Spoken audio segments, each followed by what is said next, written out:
Yeah. I'm just saying, we bring it up every month and nothing happens, nobody wants to be responsible for things like housing, like transportation, and any of them. There's a lot of activity on our side. Yes, sir. I agree. You know, I live there too, so I understand. And we did get the lights on, if you noticed, on Highway 212. So that's a step in the right direction. But yeah, we can do better. And again, we'll work on it. We'll get through it. We'll get them on. Any other comments or questions, Madam Secretary? Bryce Underwoods. Ken Knight Jr. John Kessler. Yes. Kenrick DePreez. Sharon Lee. Yes. Kelsey Haskell. Yes. Thad Rose. Yes. Derek Bartlett. Joe Brinkspany. Bob Walters. Ronald Russo. Tuffy Thompson. Thank you. Okay, you got 12 yes, 0 no, 0 abstain, 0 absent. Motion carries. Mr. Bartlett. Yeah, Chairman, there's a motion by Robin LeBeau for tribal council. Provide more funding for Sergeant Arms position for District 5. Second by Joseph Whiteeyes. Motion carried. I'll make a motion to approve and refer to budget. Okay, we got a motion to approve and refer to budget. Is there a second? Second by Mr. Walters. To referrals. All in favor, raise your hand. 12 yes, motion carries. Mr. Bartlett. Chairman, there is a motion by Devon and Pruitt to approve a waiver of the tribe's application process for District 5, as District 5 Council had already selected and decided in accordance with Tribal Council action.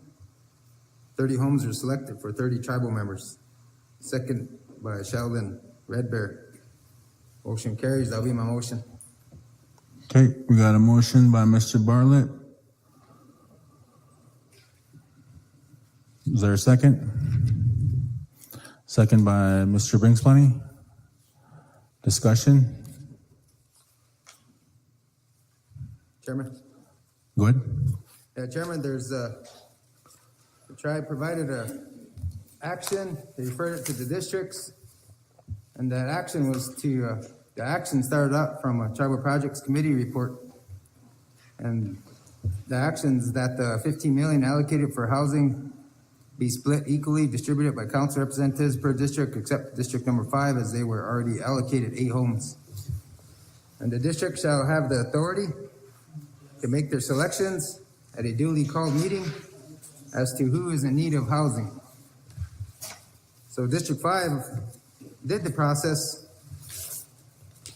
on Sunday, February 5th, 2023.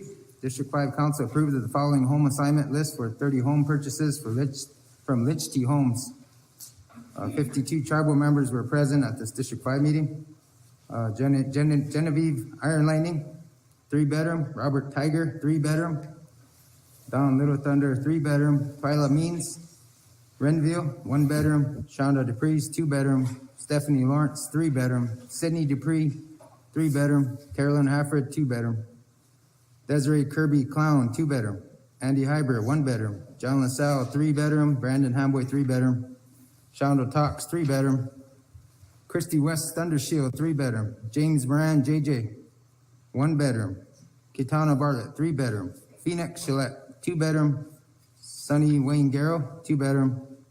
Justine Tox, 3-bedroom. Cyril Side Cook, 3-bedroom. Garrett Hyber, 1-bedroom. Kitana Bartlett, 3-bedroom. Brian Bluearm, 1-bedroom. Ron and Melissa Adams, 3-bedroom. Devon and Prettyweasel, 2-bedroom. Ryan Sands, 3-bedroom. Fabian Bertone, 3-bedroom. Stormy Cross, 2-bedroom. Connie DePreez, 3-bedroom. Jasmine LeBeau, 3-bedroom. That's Denise LeBeau's daughter. There's like 3 Jasmine LeBeau's. So that list is approved, Chairman. Tribal Council and District 5 is requesting a waiver of the application process since District 5 decided and selected the homes according to council action.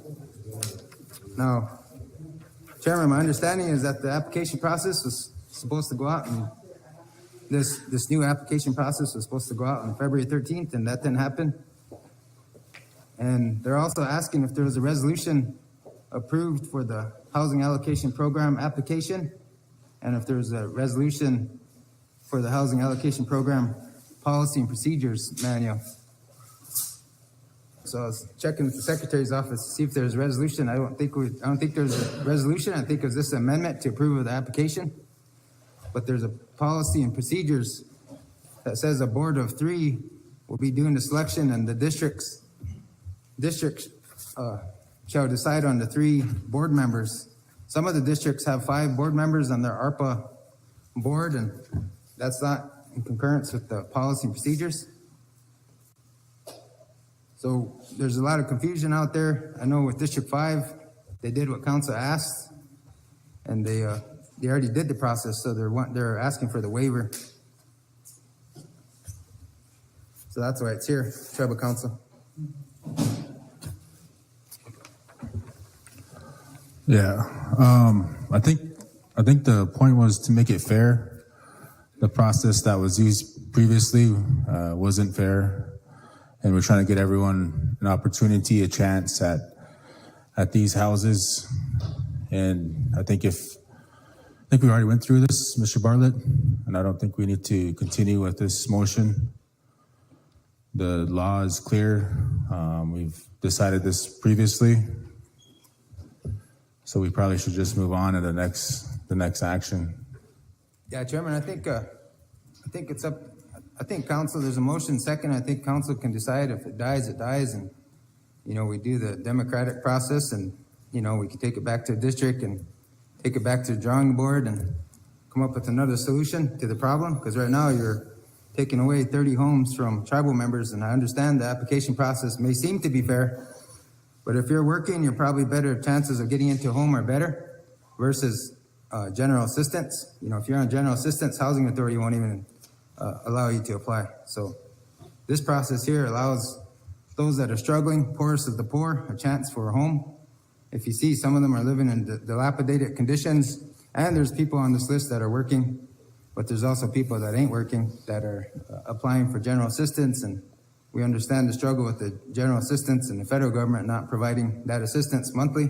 Sometimes that ends, and we have people coming to human services asking for bills to be paid. So we understand that process too, but we can't forget about the poorest of the poor and have a point system that's just going to give richer people a home versus people that are struggling. We got 90% people on the reservation that are struggling versus 10%. The 10% is going to like the point system. Their better chances of getting a home are better than the 90%. So somebody needs to speak up for the 90%, and that's what I'm doing here, is speaking up for the 90%. It wasn't me that decided to send this back to the districts. We could have worked on this through tribal projects. Myself, Mr. Walters, Mr. Keckler, were the front runners on this. These funds that came in, and we did 8 homes. We got 8 homes here. District 5 is referred to District 5, and just so be it that, one of the guys that was working with my other 2 colleagues ran with it through District 5, and we approved of 30 homes according to council action. It didn't say nothing about an application process. It didn't say nothing about, 3 board members or anything at the time. So the process already went to District 5, and all we're saying is that, we did what council asked. The district selected and decided. So I would say, Chairman, this motion is in order, and it'd be just like another motion saying we want a motion to disapprove this application process. We can bring that up, later, but I don't think we should dictate and say no. We already have this process. It's fair. Let council decide if they feel District 5, was in compliance with council action at the time, because we opposed that. We wanted them to come to tribal projects. The guy that's not sitting here in council is, there's a reason why he's not sitting here. We had homes approved of a few years back. We had and those 2 council reps that made that motion to take those funds, they're no longer sitting here. We opposed them. I opposed them. I'm still sitting here. But them two individuals, them two council reps ain't sitting here. So I think the people are deciding. It's just, they ain't really sure when somebody gets into office if they're gonna, try to bring in homes or if they're gonna try to secure homes. Council, I made that motion for 15 million, and that second was either by Mr. Russo or Mr. Walters, but I know when we talk about homes, Mr. Walters and Mr. Russo was there to, stand up for our people. So I'm just saying that, Chairman, District 5, there's 30 families, that are gonna be affected by this because someone decided to change the process. The water is already flowing and somebody wanted to shut it off. The stream was already flowing, so there's issues there. So that's why it's here. The district made a motion just asking for a waiver of the 30 and their remaining funds or other funds. We're gonna come in and ask for more funds to develop 39 or 40 homes. So we're hoping we get support on that one next. But right now we got 30 that are secured. This motion passes, we can order these homes and we can develop their sites. There's about 20 sites available now with rundown, broken down homes. We can clean those areas up. We got the funding. District 5 has the funding to do it for the 30. But we'll be coming in asking for more funding. There's funding sitting on a table here to develop more homes. So it's not a district issue. We didn't make this a district issue. The tribe wanted to develop homes for with the 15 million, but some of the representatives didn't like it and they divided up the funds. So now it's a district issue and it has our people arguing amongst each other. And there's a lot of jealousy with this. So those that are listening, look up that definition tonight. Jealousy. Look that up and get a clear understanding of that, because I don't think we should be tearing down anybody's chances of getting a home. We got people using those home renovation dollars that are making $200,000 a year. Nobody's questioning that. I say the Republicans on the council ain't questioning that. The Democrats, yeah, we're questioning it. Because we got people that are living in rundown situations, and you got people that are making $200,000 a year getting their homes renovated, and we can't even take care of our people that are living in these conditions. So a lot of issues with this, Chairman. I know it may look like a simple fix, but that point system, they're going to give better points to somebody who's working than somebody who's not, or somebody who's getting general assistance. And then that 3 board system, it's better for a district of 50 or 60 deciding on something rather than 3, because there's a lot of bullying with this at these district meetings too. A lot of bullying of people even just being on this list. We had individuals at our district meeting emotional. They're emotional that they're being threatened because they're on this list. They're being threatened by the other party. A group of people that have 4-bedroom homes that were coming to our district, living in 4-bedroom homes, calling out people that don't have homes, calling them at 3 a.m, questioning. So that's what this kind of led into. And you also heard some of my colleagues saying that District 5 seemed to be the focal point on this, but the main thing is jealousy. But my main thing, Chairman and Council, is providing homes for our tribal members. And right now, we got 30 on the list, and like I said, we got 39 to 40 on the next plan of action. And summer's coming up, and it'll be a good time to at least get 70 homes, And I didn't make this a district thing. Like I said, there's 150 homes we could have provided, but we're going to lose funding because Tribal Projects gets a percentage out of these. Each project you send to that office, they get a percentage. So that's going to take a few homes away from your districts. So that's, But District 5 has a process. We got contractors on board. We got land identified. We got sites that need to be torn down. And I guess that's my question, Chairman, is this application process is still being worked on by the attorneys. What's the process after that? Is it going to be up to the 3 board members who may not have a contract or a construction or carpenter's background to know, or business background to know if they're making the right deal for the district? Because in the policy, it says 3 people from the district. It doesn't say they need a business degree or, that they were a contractor before. So that's my question to the council on this, Chairman. If anybody knows that answer, maybe Tribal Project, maybe Mr. Rose, Tribal Projects might know.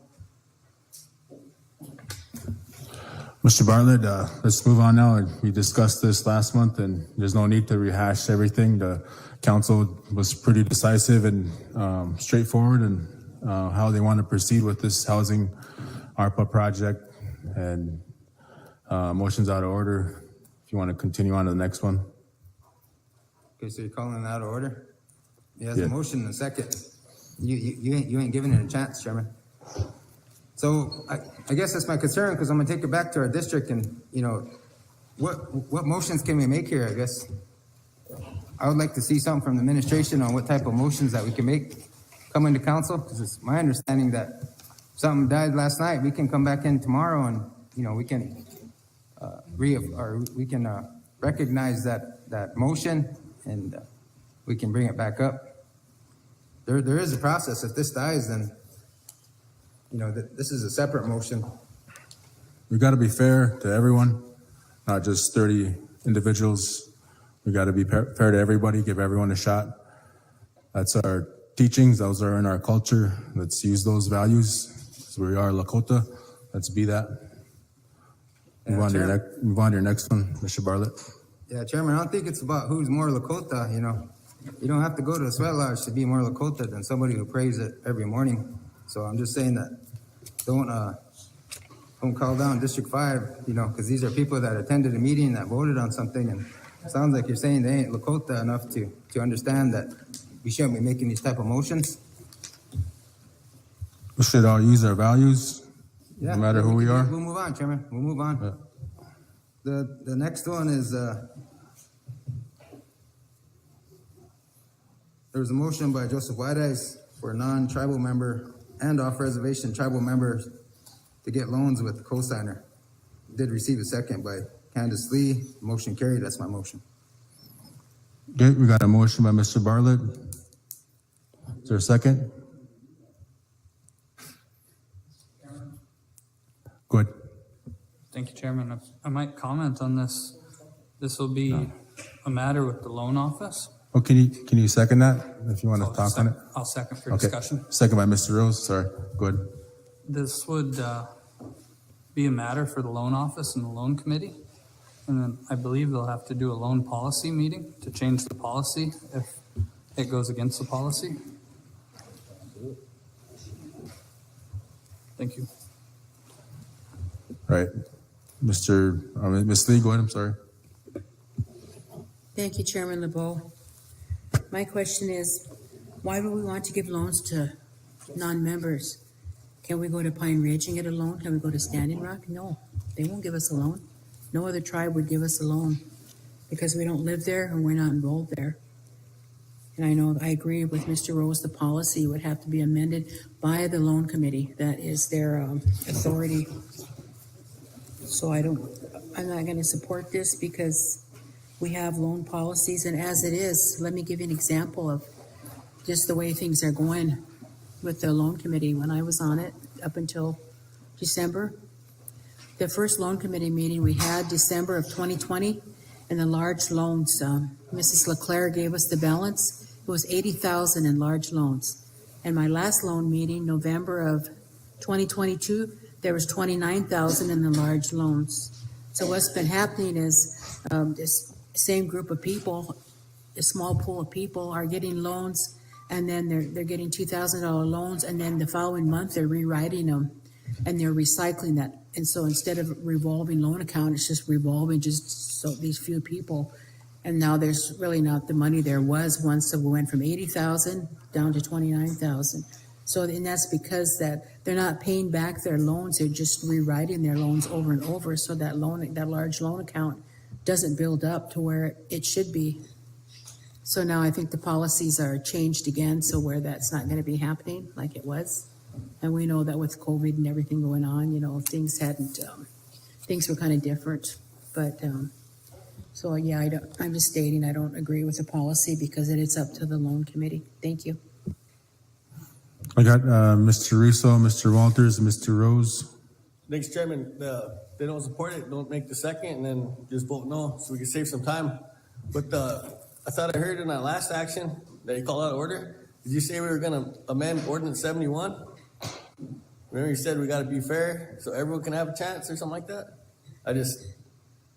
Maybe that'll come up in land committee, huh? Thank you. Mr. Chairman, thank you. I think this has to do with maybe non-tribal members that are employees here on the reservation. And I did come to the policy board that I wasn't at, I guess. And I think that this should be referred to the policy board because I'm in agreement of tribal employees, whether they're members or not, they have a job here. And if they have to get a cosigner, get the cosigner, because guess what? The cosigner is going to be a tribal member. And if the loan doesn't get paid, it's going to get paid by the cosigner. So I think, Mr. Bartlett, we could just amend your motion to refer to the loan committee so we can look at the policy. Okay, Chairman, I will amend my motion to refer to the loan committee. Okay, our motion's been amended to refer to loan committee. Second still there.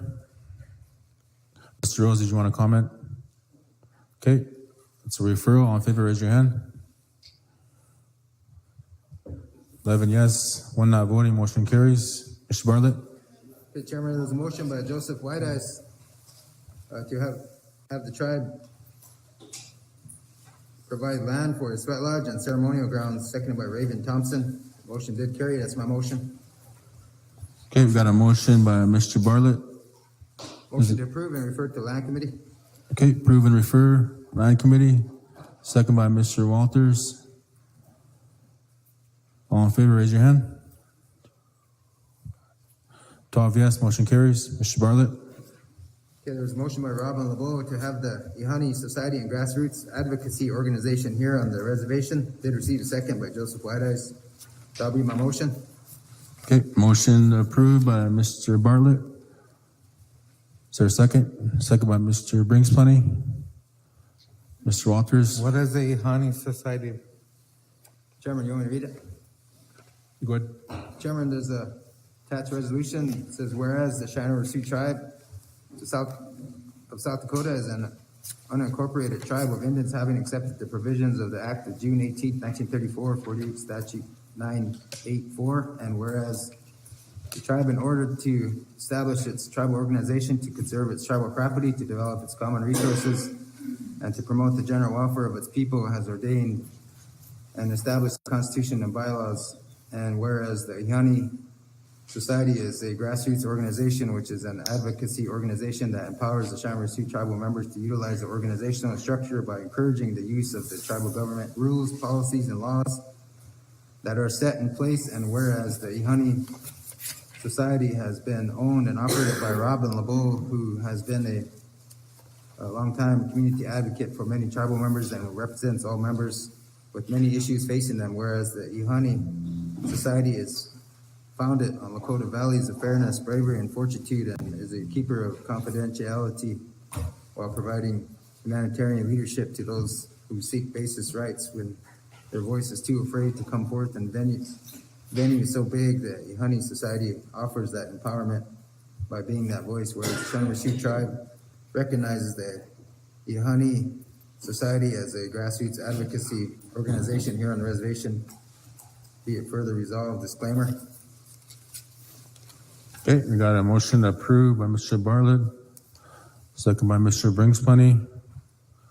Mr. Edwards, go ahead.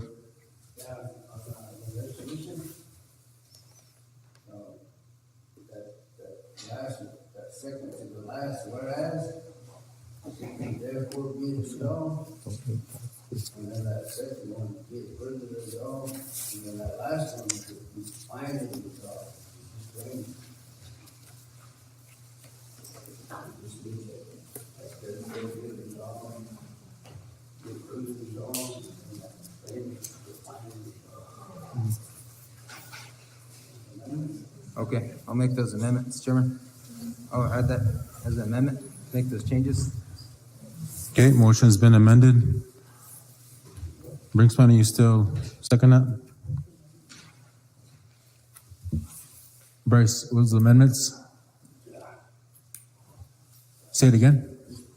Just, that fourth be resolved on that second to last, and then that last whereas be it further resolved, and then that last one, be it finally resolved, and be the same. Okay.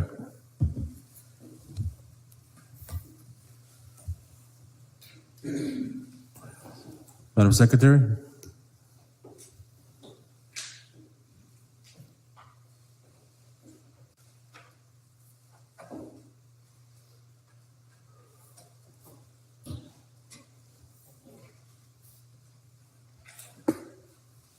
Bryce Underwoods. Ted Ike Junior. John Kessler. Yes. Henry DePreez. Sharon Lee. Yes. Kelsey Haskell. Yes. Thad Rose. Yes. Derek Bartlett. Joe Brinkman. Bob Walters. Ronald Russo. Sophie Thompson. Yes. Thank you. 12 yes, 0 no, 0 abstain, 0 absent, motion carries. Mr. Bartlett? There's a motion that Robin Rose to file a class action lawsuit against the Cheyenne housing authority tenants that are paying rent. People are needing renovation on their homes without any assistance from the housing authority. Please receive a second, Sherman Haskell. That's my motion. Okay, motion by Mr. Bartlett. Is there a second?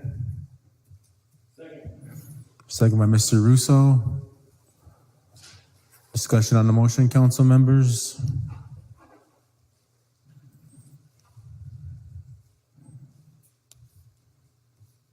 So will it be the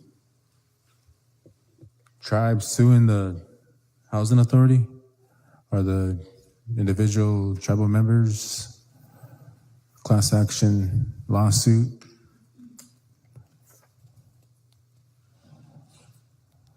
Mr. Rose?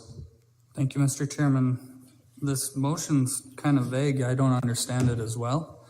And then I was wondering if the housing authority has any process that's not being utilized by these tenants for these repairs. Maybe we're jumping ahead here. Thank you. All right. Ms. Lee? Thank you, Chairman LeBeau. Could we get Sharon Vogel here, do you think, and maybe address the council regarding these allegations of people not getting their houses repaired? I'd like to kind of just talk to her if she'd like to come first before we sue them. Thank you. Anyone else want to hear from the Housing Authority Director? Ms. Haskell, Ms. Knight, Mr. Knife? I think Madam Secretary said she's in DC, but maybe we can get her on the phone. If you want to, yes, sir, go ahead. Yeah, Chairman, motion to defer to legal. Okay, we got it. Okay, Mr. Russo, do you still second that to refer to legal? Motion's been amended to refer to legal. All in favor, raise your hand. 10 yes, motion carries. 2 not voting. Mr. Bartlett? Chairman, there is a motion by Jody Colas to help off and on-reservation college students with utility assistance who are furthering their education. Did receive a second by Robin LeBeau. Motion carried. That'll be my motion. Okay, we got a motion by Mr. Bartlett, second by Ms. Haskell regarding college students for assistance. Mr. Walters, you wanted the floor?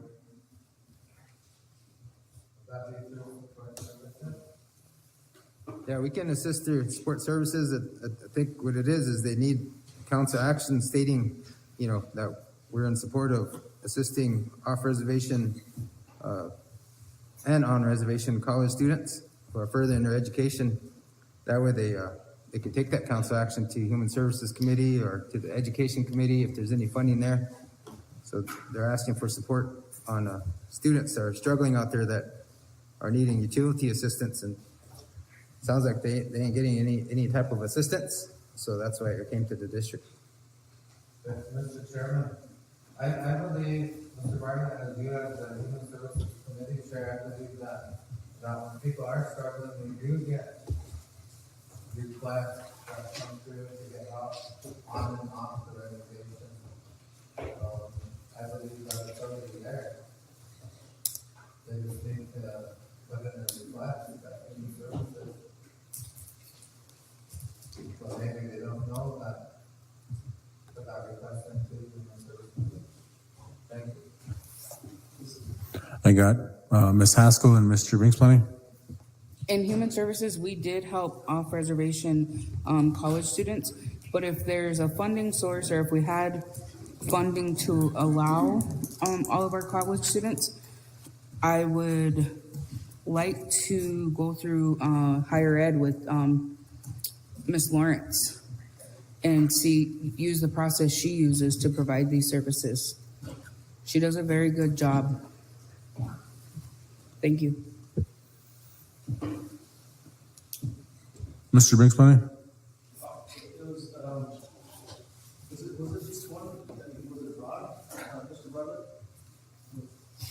With her question, as far as helping, or was it specific to somebody? No, she didn't. She didn't state it specific. Just college students are struggling out there and they can't pay their bills. And she wanted a solution or assistance, so they made this motion.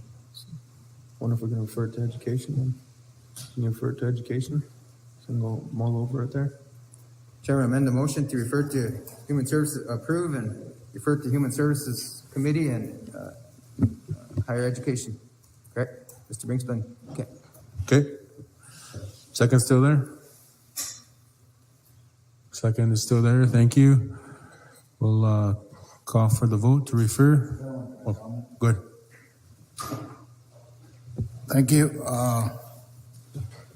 The motion seems vague, but just remember, you guys, about a third of our population lives here and 2/3 live off. And by the way this motion is reading, that probably includes all them that live off that are requesting assistance. So you better have some funds set aside to do this if this is what you're going to do. And because it's going to probably going to be more than you guys thought if you're going to allow all off reservation to get utility assistance. Maybe you can get numbers from Deanne or something. I don't know who they help, but it could be a large amount of funds if you guys, the way you've got it read.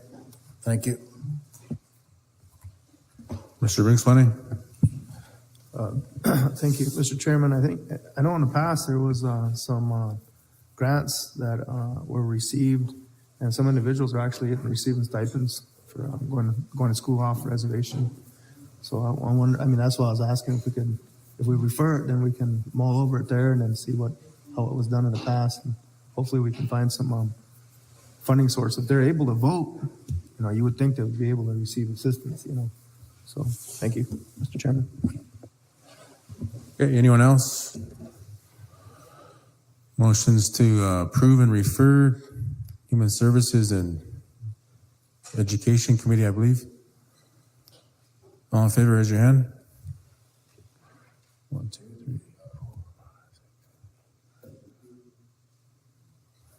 9 yes, 3 not voting, motion carries.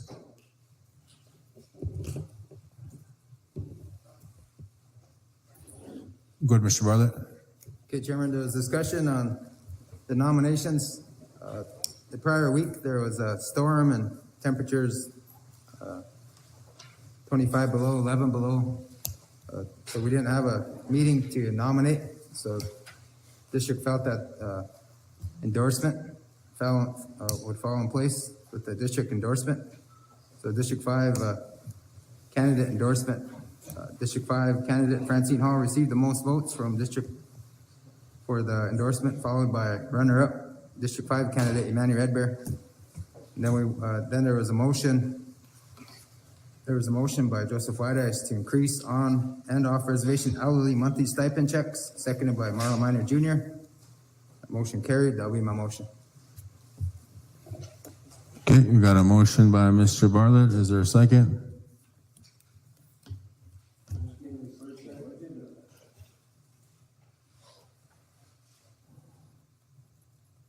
Need a second? Second by Mr. Bringsplenny. Discussion, Mr. Walters. Mr. Chairman, right now, off reservation hours don't get a stipend, and I think that would amount to a whole bunch of more money, and I think that this needs to be, this referred to the budget committee to talk about it, and to get, to see how much hours we really would have on and off reservation. Because we're gonna have to find money for it, we're gonna have to find money for this, for the utility help for the college students.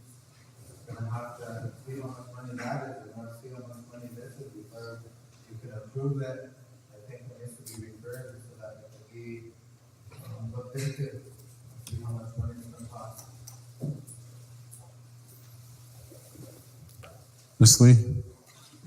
Thank you, Chairman DeVoe. And if it gets, whatever gets to budget and there's no money, and Treasurer Keckler tells us there's no money, then, there's just no money. Our general fund budget's been set for the year already. Thank you. Mr. Rose? Chairman, is the motion to just approve or is it approve and refer? Mr. Bartlett, you want to refer to Budget Committee for further discussion? Yeah, I can amend the motion to refer to budget. And Okay. If I might add too, we don't have an amount on here, so we need to decide what we're voting on. Thank you. Thank you. Is the second still there? Okay. We got Mr. Underwoods. Good. Yeah, Chairman and Council, we tried to do this years back when we got a motion to elevate it to $300, and that elders account is like 1-point-something million. So to raise it up to 300, we had to raise like 2-point-something million. And we couldn't do it. I mean, there was no, that's how much it would have took to get $300 per elder. I think it was now 150 or something. So it's coming up, but at that time they wanted 300. We couldn't get up that 200, so the motion was made to rescind that action coming from the district. So I guess it's wide open, but I'm just saying that, we need to put money in there. We got that list too, the census, so we got those pages broke down, but we don't have it like what Bob said. The ones living off the reservation. Mr. Thompson, go ahead. Thank you, Mr. Chairman. Good afternoon, everybody. This is something it's a good motion. If we had the money, I'd vote for it in a heartbeat. But I think with us getting the CREP program in place, this is something that down the road we could do this for elderly. That possibility is there down the road to do a lot of good things, and one of them I would support doing this. It's going to allow us that opportunity to do different things within our government, and I think if we just refer it to budget and maybe look at next year's budget and figure out a way to increase it, I'd be supportive of that. Thank you, Mr. Chairman. Good idea, Mr. Thompson. Any other comments, council? Motions to refer to Budget Committee. All in favor, raise your hand. Okay, 12 yes, motion carries. Mr. Bartlett? Yeah, Chairman, I'd like to make a motion to use $500,000 of ARPA for college on and off reservation students for utility assistance with legal review and resolution. That's my motion. Okay, we got a motion by Mr. Bartlett for 500,000 ARPA. We have 500,000, Mr. Treasurer? Got 1.8 left. 1.8. You want to refer this back to budget? You can do the approval and refer if you like, but I think we need to develop a little more. Okay, I'll make a motion to amend, to refer to a budget, or approve and refer to budget. Okay. Second by Mr. Brinkspani. Any other comments on that motion? Go ahead, Mr. Rose. Chairman, is this gonna cover the other motion that's really similar to this, or is it two separate? Yeah, I think it's pretty similar, but this will give us more traction, I think, as far as where the money will come from. Okay, thank you. Mr. Treasurer? When you approve and refer, that means you're approving the action and referring it for budget to carry it out. So that's what the approve and refer means. So by approval and referral, that means we're setting aside 500 and it's up to the budget committee to figure out how to do it. Thank you.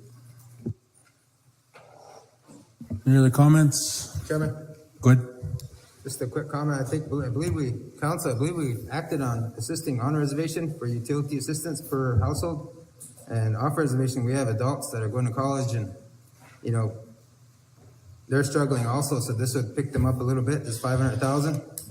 So to me, it's a need and it's kind of an area that we need to pick up.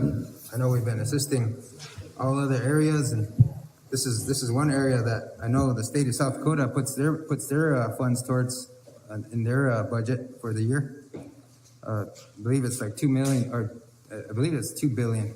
Because I believe their budget's 5 or 6 billion, if I can remember correctly, but about 2 billion of that goes towards colleges and, you know, things to do with their South Dakota colleges. So us as a tribe, 500,000, you know, that ain't nothing compared to what they're working with. So we should actually do more, but Mr. Keckler said we only have 1.8, so we're probably gonna need some other funds pushed here and there. We don't know how this COVID-19 is how long it's gonna hold up. So be good to save some money there, but 500,000, Chairman.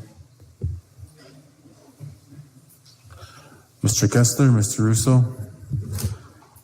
Thank you, Chairman. Good afternoon, executives, tribal council, general public. Mr. Chairman, I believe there's a resolution in place that no expenditures on council floor. It has to be referred to budget, not approved and referred, if I do recall.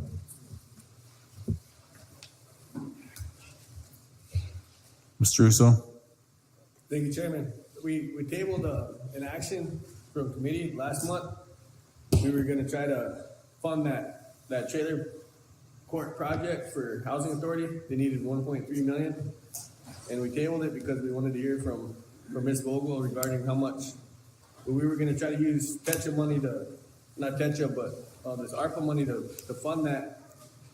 So if we had 1.8 million left, then that'd have been 1.3 and then this 500,000. But I still think that we need to prioritize those 50 lots. Thank you, Chairman. Thank you. Ms. Haskell and Mr. Underwoods? I think we need to ask the higher ed director for input on this, as far as statistics and how many students we have off res, how many we have on res, instead of just allocating random numbers out for disbursement. Thank you. Mr. Underwoods?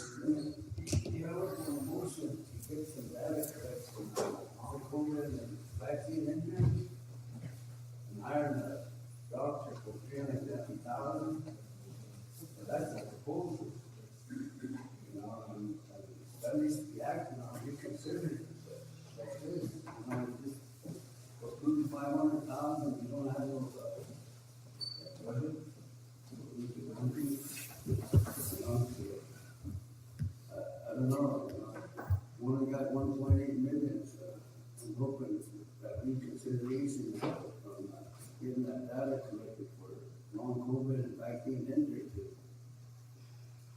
That's going to be a real problem. That's here now. We don't know the numbers. And we need a doctor to follow up on that. Like the death issue.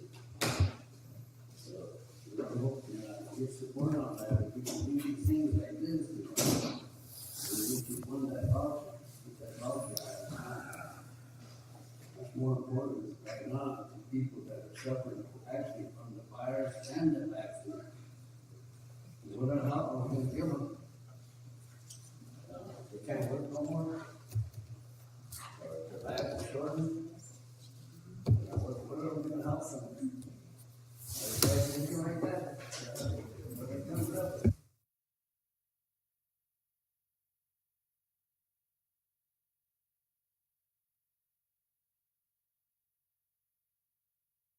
Chairman, we got a proposal to hire a doctor, nurses, and that was $1 million, and that went with the pile of ARPA proposals and stuff. So we actually did our due diligence, and we got District 1 and District 6 to approve of it. And in the treasurer's report, it says that we're supposed to be transparent and accountable, and we're supposed to let the people in, tell them what's going on. So we did that. But it was been held up. But I don't know why. Don't you think that we need doctors? Let's. I don't know if you guys took it to your district. 1 and 6 did. But I imagine they're gonna. If we don't tell them what's going on, being transparent, then we're telling these guys that are vaccine injured and long COVID to take a long walk. You know, maybe we'll help you sometime during your long walk. That's not good, because that's what these monies are for. Actually hiring a doctor. So I think maybe we should take this back to the district. It's 1.8 million, because I know someone said per capita out, give it to everybody. But 1.8 million, it ain't much yet, but pandemic and U.S. Treasury guidelines and that tax component on it,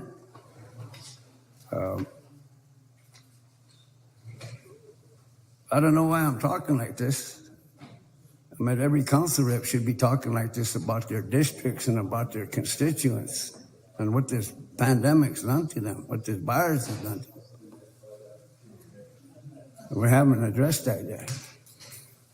So I'm just wondering, if this is the case, then let's hire that doctor, $350,000. Let's hire that doctor for 2 years. That's $700,000 to hire a doctor. Let's do that. I mean, it's been there. I mean, we did what the U.S. Treasury guidelines said. We try to take it out to our people. That's what we're supposed to be doing. So this good is coming from the district. So is that. District 1 approved of that. District 6 approved of that proposal. What's wrong? What's going on here? You guys don't care about people that are suffering from long COVID and are suffering from vaccine injured? You guys don't care about that or what? Because we did everything right by the numbers, and you guys are ignoring that. Certain ones of you kind of put a kibosh to it. And I think when our districts find out, it's going to be something. Especially those guys that are going to be coming asking for help. What kind of help are we going to provide them? We're providing that help right now, food and rent and food and utilities. That's going to give out. What happens when those guys lose their job? Then we should be helping them getting disability, something. See, there's no discussion on it right now, man. That's the pandemic, you guys. And it's all in the U.S. Treasury guidelines, that's what I'm saying.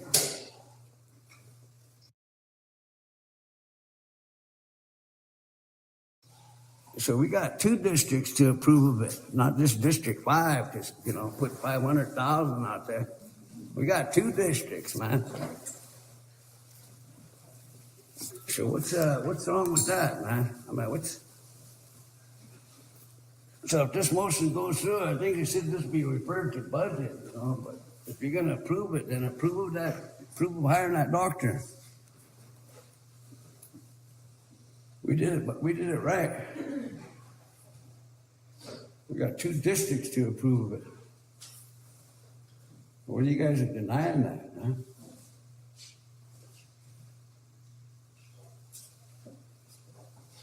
That was gonna be a motion to get that data going on that. But we lost quorum. There's a resolution too that's coming.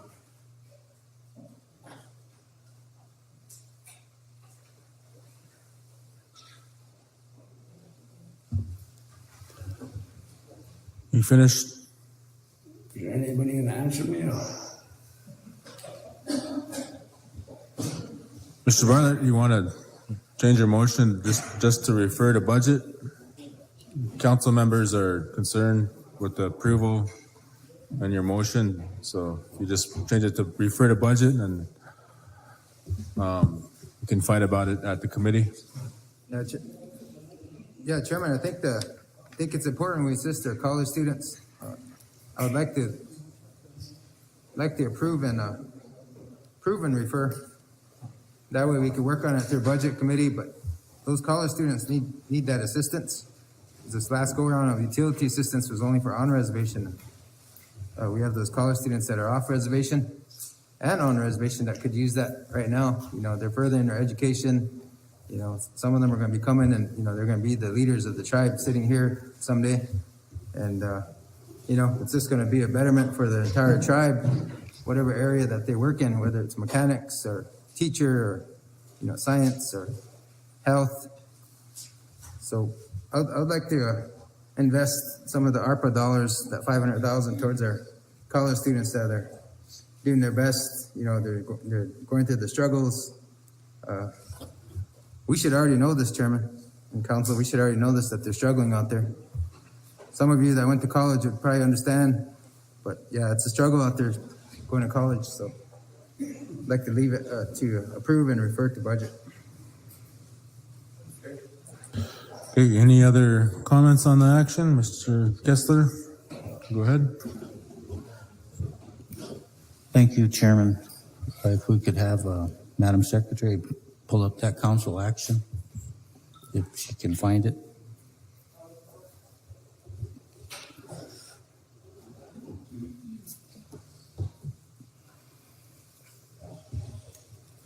Anyone else want to comment while we waiting?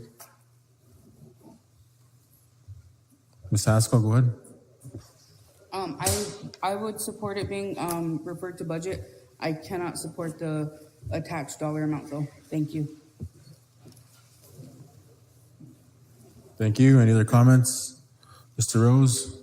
Chairman, the way I understand this, it seems like we're identifying a funding source and amount for the motion that already passed here. And then we have to remember, if it's not an allowable expense with these ARPA dollars, that we won't be able to follow it out. So the legal review has to be done and come to the Budget and Finance Committee, the way I understand it. Thank you. Mr. Bartlett? Yeah, Chairman, that's why I made the motion for a legal review and resolution. The attorney will identify and make sure that it's allowable. And he or she will put in the resolution, put the information in the resolution, and they'll give the council a legal review. So that's why I put that in a motion. So, Chairman, another thing too, to the council is that we have action coming for the elders for increase of $50, you know, out of ARPA for their food vouchers. They're only getting 50, so they requested another 50. So that'll be coming up. So that's something to think about. And you got Mr. Underwood's pandemic, the snow removal equipment and the generators. Then we also have that money that housing authority is needing for homes in District 3. So we kind of been working in all areas. Pandemic, we've been working on snow removal. We assisted the elders. We assisted monies for homes. I guess I haven't really seen anything for college students lately, so that's why I'd like to, you know, 500,000 is probably not enough, but out of respect for my colleagues and some of the other projects that they want to work on, that's why I made the motion for 5. It's probably not going to be enough, but. Yeah, I think you just referred to budget, and then we can move on because Secretary is looking for the motion, but you know we got to follow the rules as well. So we can table it for now, Chairman, until she finds it. If it says it has to be referred, then we can refer it. If it don't, I'd like to leave it, approve it. Okay, let's do that then. We'll table it. And then I think that's it for District 5. Yes, Okay, thank you. thank you. Yes, good. There was some other discussion. Right now, I know that, I don't know if there's been a response yet from the Supreme Court in regards to ICWA. And there was some of the tribal District 5 members that were there, and they were asking about, what's being done. As far as a response, I know that Dana Hanna had sent a letter on ICWA, on an ICWA report to each of our emails.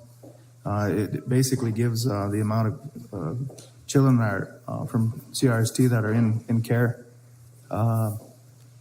But visiting with some of the members, they were asking if we could form a task force, an ICWA task force to address those concerns, so that we're not unprepared. I know that Cheyenne River has taken a direct stance as well, had signed on to fight the striking down of the ICWA law. So I guess what I'm asking is, and these individuals aren't asking to be paid, they're just asking to be a part of this, because I think it's important. If you have am I talking too long, or okay? Oh, your knee. Okay, sorry about that. If the thing is that if it's still considered genocide when you're taking their children and teaching them not to respect or have love for their own nationality. And I know that there's a young lady in Minnesota that's from the Yankton Sioux tribe, and she's getting hammered on over social media because of the comments that she's made. I mean, we as tribal leaders, I mean, we have to take a stand. We have to protect our future. It goes far back into the Indian Wars that the United States government had against our nations. And basically all of this is based on resources and taking our resources. And our children are our most important beings here. And we need to do something to ensure that, we're not going to lose our future. If our language goes, our culture goes, our identity goes, and these young people aren't going to really care about what's happening here as far as our Lakota people. We have to have a future. And some of our families fought for those treaties. And some of our families were killed at the Wounded Knee. And, just to,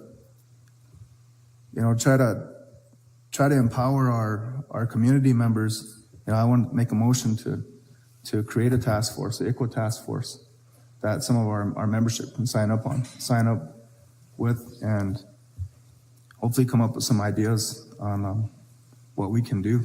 I know that in Law and Order we had some action taken with Red Generation to work with our ICWA director, Ms. Garrow. But I think if we got a task force, because I know other letters are coming out from different tribes against the state because the Senate bill failed, and in the protection of our Wakayanja. So that'd be my motion, Mr. Chairman. Motion to allow a ICWA task force to be created, by our grassroots people. Okay, we got a motion by Mr. Brinks-Money, second by Mr. Russo. Discussion on the motion? Yes, sir, go ahead. Chairman, I know we shouldn't be relying on the state at all for these kind of matters. We need to do a better job. We talked in the Law and Order Committee regarding building an ICWA village, or a village for children, where we can, we still don't have to send children away anymore. And we need to do a better job with our court system so we can help rehabilitate our members. I was looking forward to that treatment center getting built, and I don't even know if if they're even gonna do that this year, but I hopefully that we're gonna, because that's part of the process is our parents. We need to empower our parents, or the parents of these children, so they don't have to be taken away. So, but the next resort is this task force, and I thank you, Mr. Brings Plenty. I hope my colleagues, we don't rely on the state ever, because, you know, they're not they're not looking out for our best interests. You know, they create programs, and it's a money generating fiasco that, you know, we get sucked into, and we should, you know, stay true to our Lakota values and our culture, because that's why we're here. Thank you, Chairman. Thank you. Any other comments, council members? Madam Secretary?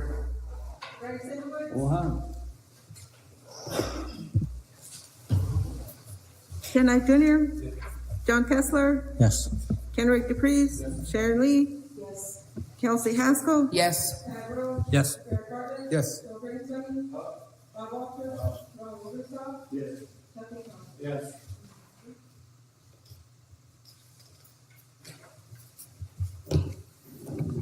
That's 12 yes, 0 no, 0 abstain, 0 absent, motion carries. Council will go on to District 6. I have minutes here from February 19th, 2023, meeting in Whitehorse. Called to order by District 6 Chairman Danny Butcher.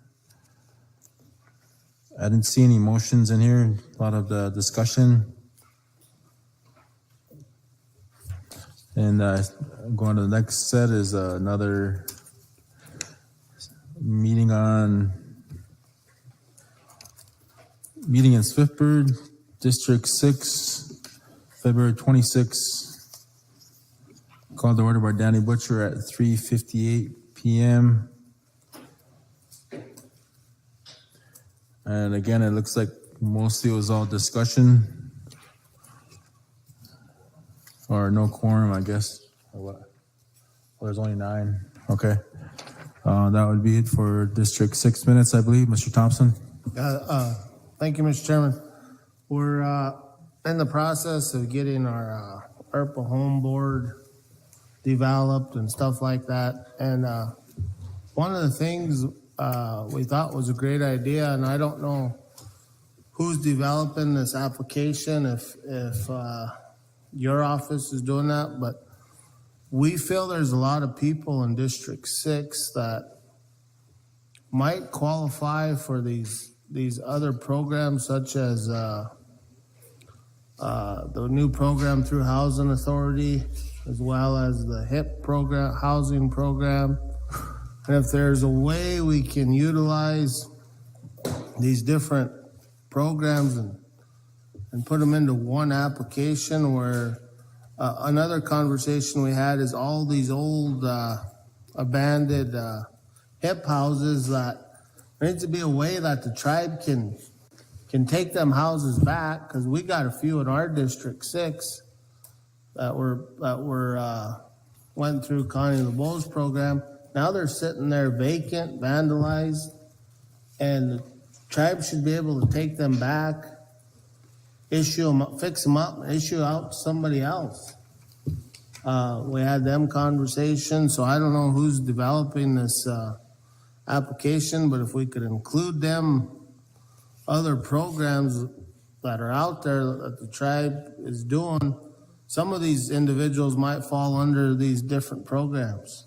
So yeah, but that's what our meeting's been about. We're trying to do it right, so we're fair to everybody. But 6, 7 of them. So we took action before I wasn't there that month. I know Mr. Bartlett's pretty upset about it. When I don't know, was it the administration or the executive that wanted to make it a fair process?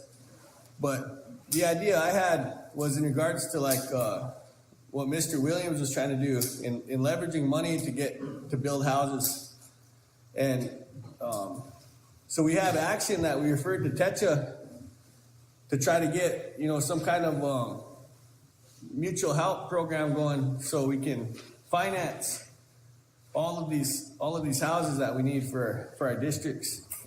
And Tetra hasn't met, and I'm really disappointed with the lack of urgency in our housing initiative here within the tribe. And you know, I don't know where the ball's dropping at, because it ain't dropping with me. But when I'm sitting here, you know, we're having these meetings and we're giving our members false hope. You know, we're going to create this board so that now we're putting it on our members to pick the 7 people that are going to get a house. And you know, you think that little action we took because we had a bunch of people mad at Mr. Bartlett and the way he chose houses. But you're going to have people mad when they didn't get chose for a house out of the 7 people in District 6. And you know what? Why can't we just take the initiative and leverage the money and start building the houses? And because we're just now talking about building the houses, we haven't even started discussing the infrastructure shortfalls that we have. But which is a good thing, because we're in the middle of a 5-year Infrastructure Investment and Jobs Act. So a lot of the infrastructure can be paid for through that grant money that the federal government's kicking out. But here we are, just dragging our feet, and we're going to create these boards, and all the while we have money. I mean, we're talking about we can't wait for the CREP money to come in. We got Tetra money, and we're not building houses. So what makes us think we're going to start building houses when more money comes in? We're not building it now with the money we have. So, Chairman LeBeau, how can I get this action rolling? I talked to Mr. Van Norman in regards to this housing initiative that we had for District 6. We have a need of 70 homes, and we have $2 million. So that $2 million, that's enough for 60 homes, for the mortgage payments on 60 homes. And that's $150,000 homes, and that's enough mortgage payments for 4 years. And the mortgage payments on 60 homes is about $500,000 a year. So we could do an automatic allocation from Tetra, this body government can, but we need to find the 2 things we have. The 2 problems we have is, how do we find a housing manufacturer to build that many homes? And the second issue is, who's going to finance our members? So me as an individual council representative, having very, very hard time finding these resources. And I try to go talk to these other programs, and everyone's just limited, man. We don't have the perception to build that many homes, and then it just dies there. I mean, it's like we don't want to build the homes. So that's what I'm saying, Chairman LeBeau. If I can get some kind of support to help find me a manufacturer and a finance company to build 60 homes. And I'm saying 60 homes because I know it's not the 70 homes that we need in District 6, but it's way closer than 7. And if we can do 6 in District 6, or 60 in District 6, you know, we might be able to inspire something to happen all over this reservation in every district. So I'm looking for some action right now, Chairman LeBeau, because this housing board that we have, we're giving people false hope, and I don't want to be unrealistic for our members, and this is really unrealistic. That's why I admire Representative Bartlett and his actions, and you see how many people are mad about that. So is there an action we can take where we can find a manufacturer to build 60 homes and a finance company to finance our members? That's what I need in District 6, Chairman LeBeau. I'd like to make a motion that we use our attorneys to help find a manufacturer and a finance company to build 60 homes in District 6. That's my motion. Okay, any other comments or motion, I guess? Was there a second? Second by Mr. Bartlett. Mr. Rose, go ahead. Thank you, Chairman. In Economic Development Committee, we made a motion to support Mr. Williams in following up on a housing project and to bring us back a list of needs. And in the last Economic Development Committee, he didn't have a list of needs for us yet. So we can ask him, and maybe to tie that motion and this one together, maybe if we have to identify a place where they're going to build the homes, maybe it could be District 6. I know the first 100 homes were supposed to be for our people, and it was going to create a lot of jobs. I just look forward to seeing more information on that. Thank you. Chairman, Go ahead. so Mr. Rose is referring to that housing developer that came by that wants to create low-income houses for members, but there's a lot of stipulations to that. One of them is they wanted us to waive our judicial system. I mean, there was some things that, and it's kind of more of like a bundle of houses, and I just feel like that, that's a different action, but it is, I mean, building houses, but as far as getting into the roots of that project, it's its own animal, and it needs to be separate from this one. This action here is recognizing that as a tribe. So if you think about it from a national perspective, is we, like an individual, when you go buy a home, you can buy a $150,000 house and get a mortgage payment. We got all these programs to help with the down payment. We got the IHS to help with the water and sewer infrastructure. So you're looking at probably a $900 a month mortgage payment, depending on your credit and how many years you extend the loan. Well, a tribal nation should be able to do that same thing.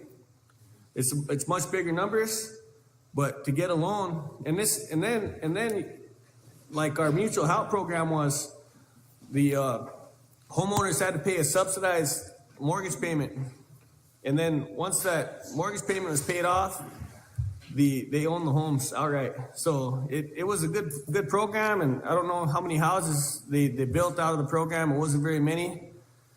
But this year, in regards to mortgage payments on low interest loans, I estimate based off like a 8% interest rate that the mortgage payments on 60 homes, and these are nice homes, right around $150,000 mark, that would be about $500,000 a year. The mortgage payments would be, and that's right there within the TETRA threshold. And 20 years, that's only $10 million, and extended out through a 20-year plan, that would be a very small portion of that interest on the interest that we get every year. And you think about it, if we did this 10 years ago, there would have been 60 families that already had homes. But here we are 10 years into the TETRA, and we haven't no foresight. And for whatever reason, we're scared to borrow money, we're scared to take a risk. But at all the same time, we're burying our relatives, and there's a lot of bad things happening out in our communities. And so what are we scared of? We need to weigh the risks that we aren't taking with the risks that we need to take, and stop being scared. We just need to start taking them big risks and moving forward for our people. But that's the action that I really strongly think this council needs to take. And just refer it to the attorneys, because I had the discussion with Mr. Van Norman, and he said, Mr. Russo, meet with me this week, and then we'll talk to this. There's some housing developer over in Gillette that's trying to get rid of some homes or something. But then we had, this terrible weather that's been coming through, and wintertime hitting and stuff. So I haven't been able to do it, but, I'd like to see some kind of action, because me as an individual isn't as effective as having something on the board where we're actually not just planning, but moving forward. And I see that a lot, like with the Buffalo Authority. I admire them. I wish we could just refer it to Jamie Murray and have him do it, and he'd be done by next month. But we don't have the same initiative for everything, and we should with this housing.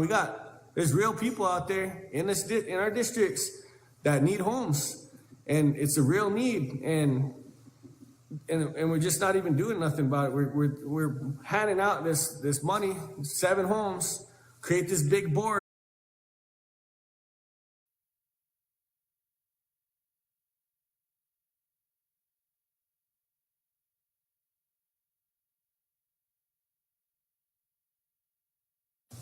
Can we leverage and get more bang for the buck? So there's $2 million that's coming to District 1. We're starting to finally see it now. We started a housing committee, so we're the head of the board, but now it's a board. but that should involve all the community organizations. That's our motion in District 1, is to get the community organization officers involved in this. And hopefully it's called empowerment. 2 million is nothing. I'm telling them over there, 2 million is nothing, man, because once you get those applications after the official action from the Secretary's office, hand out those applications. When you get those applications back, then we're going to have a list of names. And then we're going to have a list of situations of those individuals. And what I've been telling them all along is we need to line item that 2 million. Where's that? And it's not going to go that far, but it's going to help some people. And I showed them that we, as a Veterans Committee, we got a lot by resolution and aerial photos, so I passed it around. And that one's be ready to go. We got a budget to it. We built a loft, they call it. It's a small loft on top and showers, a small building in Dupree.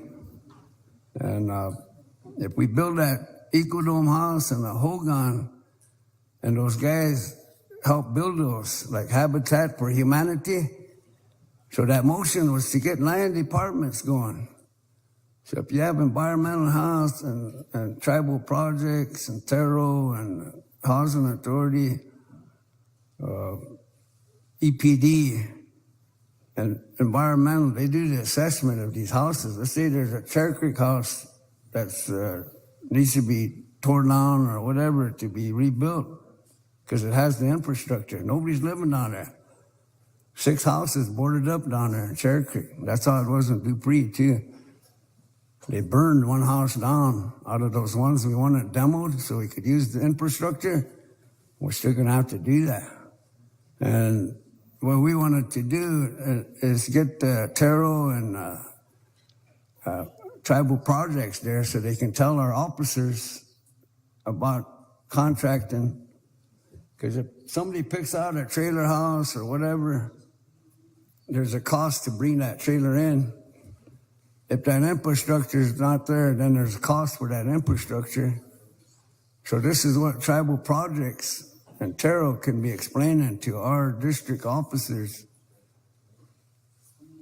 and then help them develop that contract so they understand that whole process. That 2 million it should be at the district level and them getting all the technical support, like I'm mentioning, and have them look at the contracts, look at how TERO functions, and then they can give them advice. And that's what you call empowerment, because you'll have district officers that will actually be doing that whole process. And then when they get that application back in, then we can say how many houses we got, because we can't say that right now, So that application is what we're waiting for, and they're waiting for, the official action that we took. So why don't we empower our officers there, Council? They're the ones that put you in that seat that you're sitting in. The districts did that. Those communities we represent did that, put you here. Sometimes we forget that, But read that bylaws, because sometimes I wonder if you guys read that bylaws on the duties of the district officers, because it says that the council can give them more duties. So we're doing that to that president. So we got to help them kind of know how these processes are, because after I handed out that Ecodome, all of that we've been waiting to get going, the contract that we need, and then the infrastructure we need, then we'll know how much that's going to be. That's going to be a request.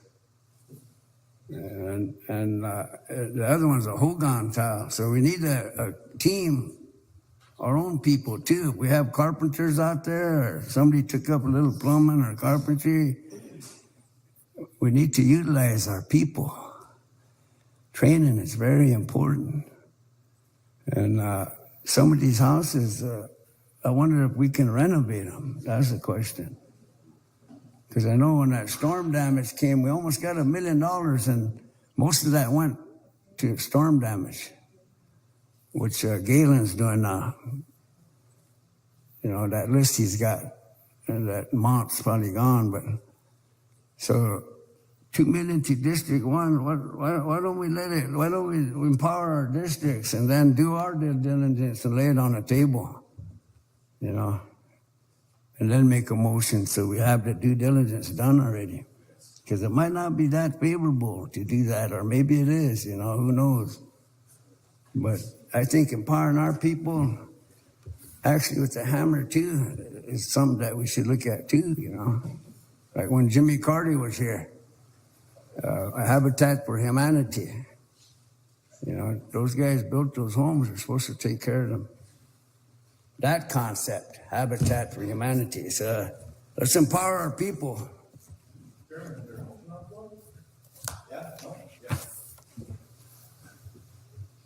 Okay, well, thank you. Madam Secretary? Ray Sindowitz? Can you clarify that motion? Is that the one that's with this financing? Mr. Russo, you want to restate that motion? Yeah, the motion is to, for the attorneys to find a housing manufacturer that can manufacture 60 homes and a finance company that's willing to finance us the 60 homes. Madam Secretary? Ray Sindowitz? Oh, wow. Kenneth Jr.? John Kessler?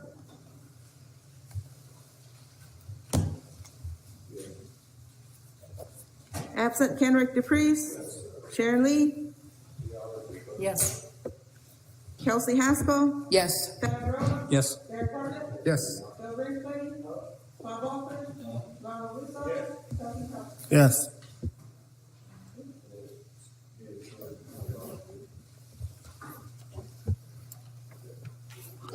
Eleven yes, 0 no, 0 abstain, 1 absent, motion carries. Council, let's take a 5-minute break. Don't take off, though.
Like 4 minutes, we left out a motion here and then regarding the appointment of Paulette Eaglestaff for District 4 Secretary. Secretary says we need to approve that. Motion by Mr. Knife, second by Mr. Rose. Discussion.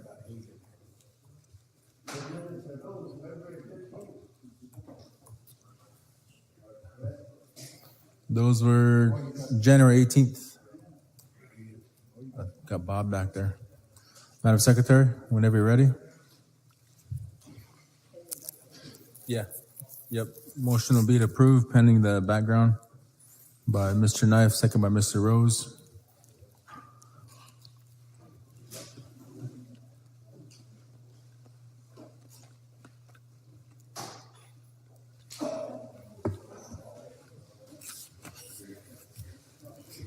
Bryce Underwoods, Ted Knife Jr., John Kessler, Kenrick DePreez, Sharon Lee, Yes.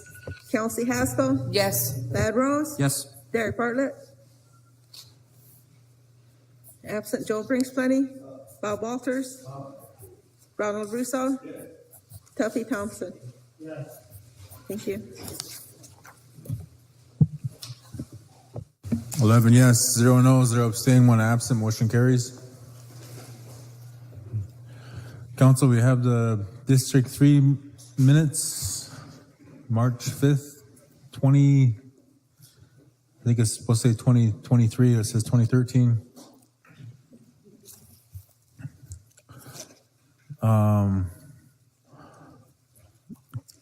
Councilman, do you want to present these or want me to? Mr. Kenrick or John, do you want me to present these minutes or do you want to do it?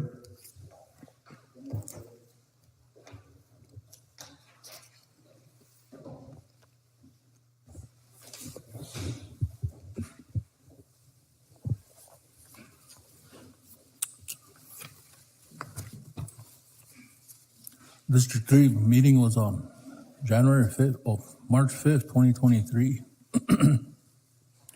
There's no time on here when they started, but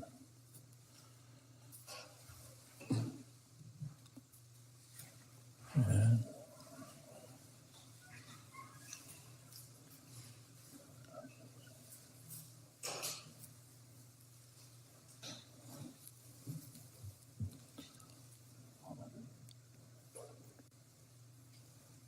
Says to nominate a treasurer, advertise the position first by motion by Marty Hebb. And then there was a resignation as the secretary from Vicky Hebb. Her letter's attached in the back.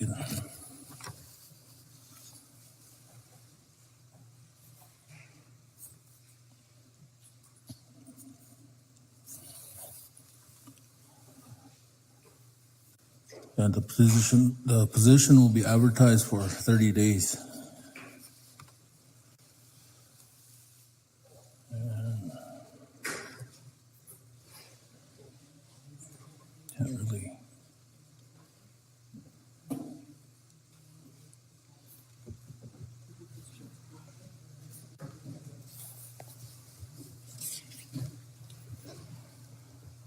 Mr. DePreez, Secretary says we should, council should make a motion to accept the resignation by Vicky. Okay, motion by Mr. Kessler to accept the resignation from District 3 Secretary, second by Ms. Haskell. Comments or discussion? Madam Secretary?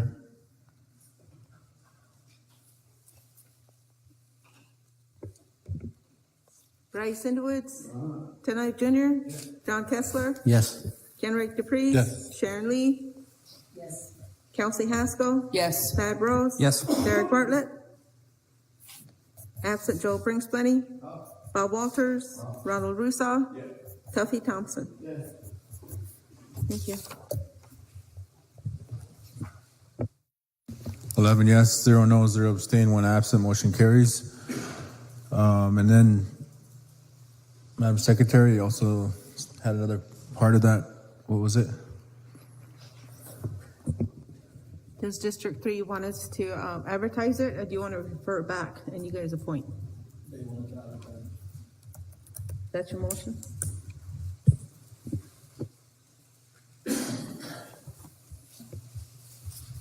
Mr. DePreez, you want to make that motion to advertise? Motion to advertise for 30 days.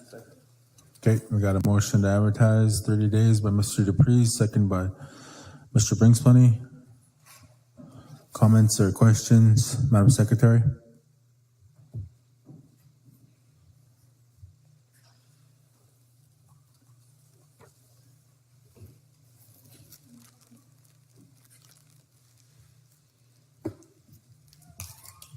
Ray Cinderwoods?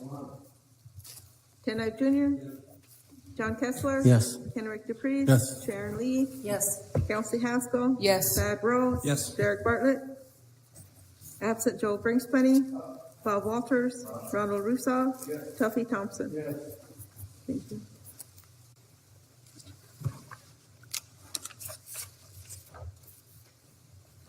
Okay, 11 yes, 0 no, 0 abstain, 1 absent, motion carries. Go ahead, Mr. DePreez.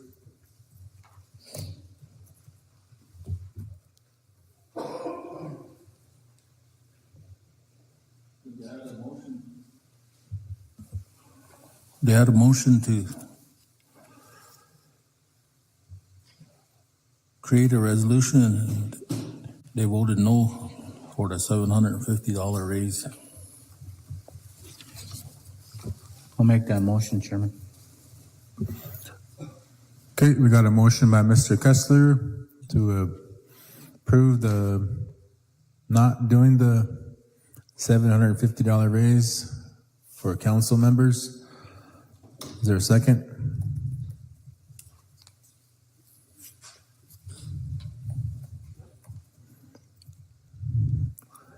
Need a second to proceed?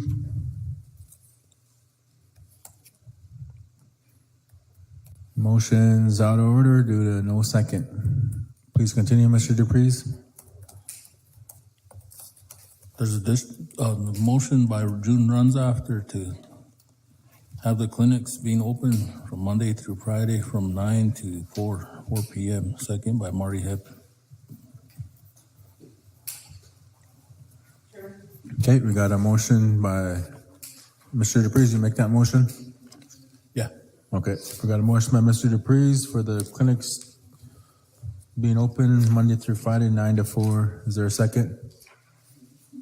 A second by Mr. Runs After. Ms. Haskell? Mr. Walters?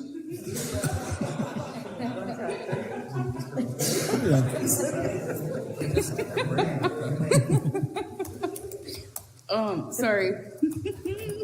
I think we need to refer that to tribal health only because we're losing nurses. So we're trying to recruit, retain, and get those positions filled. But right now, we're not able to have all the clinics open on a weekly basis. So I would recommend referring that instead of approving that.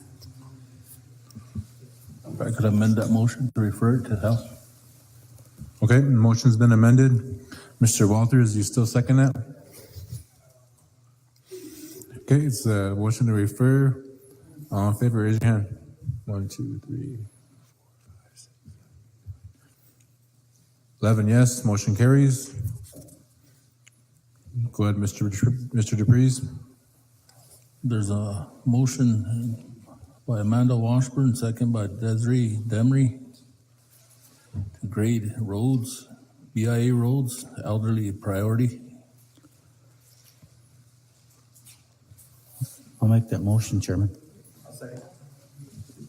Okay, motion by Mr. Kessler, second by Mr. Bringsplenny for the BI to grade the roads by resolution, I believe. Yeah. Any comments or discussion on the action?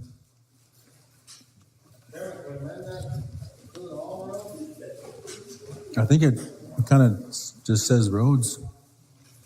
I think it is all roads. Yeah, they have elderly on there too, but I don't think there's any BIA elderly roads. Every day. Yes, sir. Mr. Rose, go ahead. I would think that every BIA road that's included in this motion has elderly living on it, so if they just uphold their obligation to maintain the roads and grade them more frequently, it should meet the needs. Thank you. Okay, any other comments? Ms. Whitefeather? PP, when you say by resolution, do you have the resolution? Nope, there's nothing in there.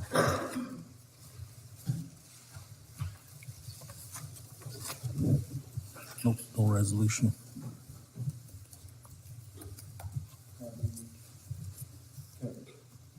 Go ahead. Mr. Chairman, can it be referred to, the roads, or maybe we can, draft the resolution and bring it back from the County Roads Department?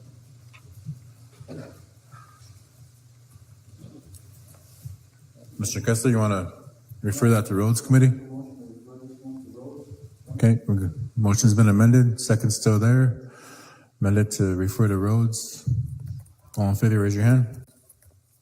Roads Committee? 11 yes. Yes, Roads Committee. Mr. Dupreez? There's a motion by Dolores Curley to make Ray Washburn an honorable member. Second by Desiree Demery, 14 all. I'd make a motion to approve that. Okay, we got a motion approved by Mr. Kessler, second by Mr. Walters. Comments or discussion?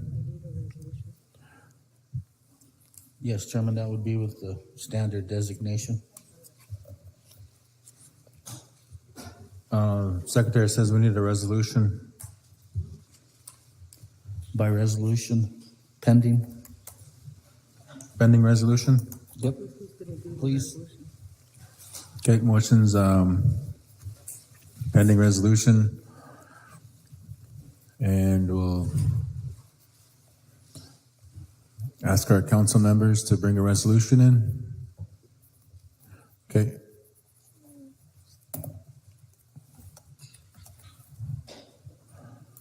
Any other comments or discussion? Chairman? Ms. Good. No, I'd like to just comment on Mr. Washburn. Ray's been a resident of the Cheyenne River Sioux tribe for many years. He's done a lot of good things since he's been here. And I commend him and his whole family for all that they do. So I think this is a really good motion and couldn't go to a better guy. So thank you. Okay, any other comments?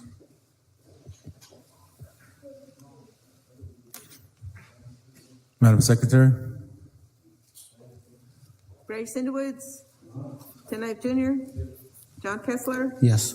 Kenrick Dupreez, Sharon Lee, Yes. Kelsey Haskell, Yes. Thad Rose, Yes. Derek Bartlett, absent Joel Brinkspany, Bob Walters, Ronald Russo, Tuffy Thompson. Thank you. Okay, we got 11 yes, 0 no, 0 abstain, 1 absent. Motion carries. Mr. Dupreez? There was a motion to adjourn by Marty Hebb and second by Sharon Hayes.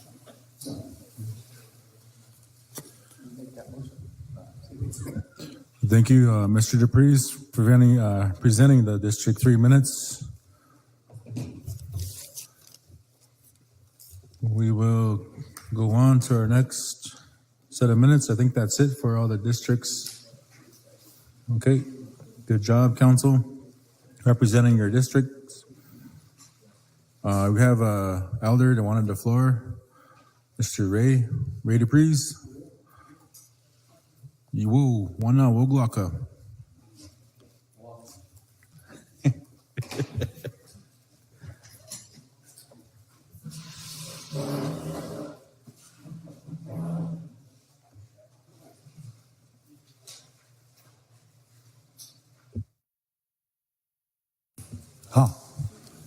Tribal Council. I kill him. I hear the kind of that going to print. I said it again. I'll say some. I'm gonna. Na kole print han wa blöds kakte. say in Lakota, interpret in English. How can you tell us? That's how we could only do it too. We can do it. And you know, you look at the chat of Magina. What think of those things at home? And here, Takuku Bluxinus now. Wabels got church now. Why all okay? Whenever I think of something, I write it down. The Tata in Nagana Alto. I look at home. When took that bullet out, you're not going to Alto. And you know what kind of auto cops caught them. Now the kids, they play ball. However way, any kind of athletic way. But we're going to took that Takun doing the hops in the summer. They have powwows or gatherings. And what kind of nuts got up team who they want to play. However way they want to play, that's up to them, parents. As long as you want black they kill it, Ireland they can go. And here, cops got up, so they play games, you know, and they put up the little portable goals. And they got a goal over there in front of the community, one of those housing park, you know, the driveways. You know, and you know, it works, guys.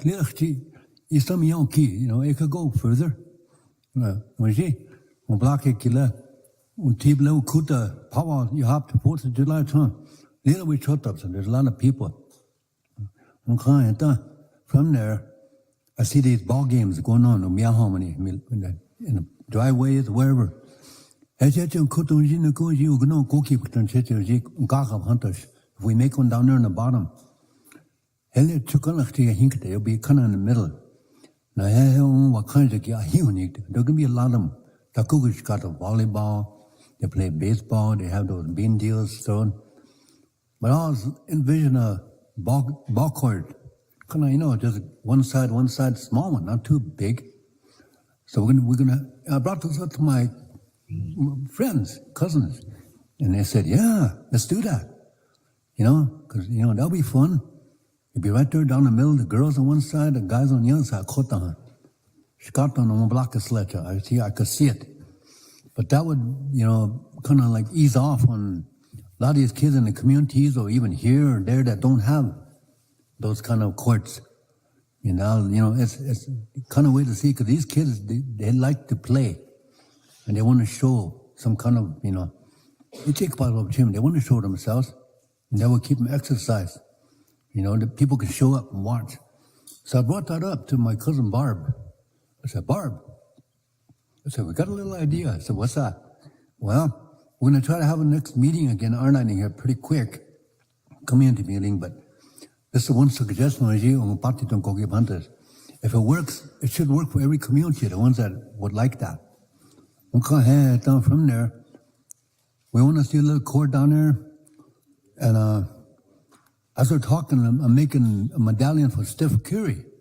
It's a good ball player for San Francisco Warriors.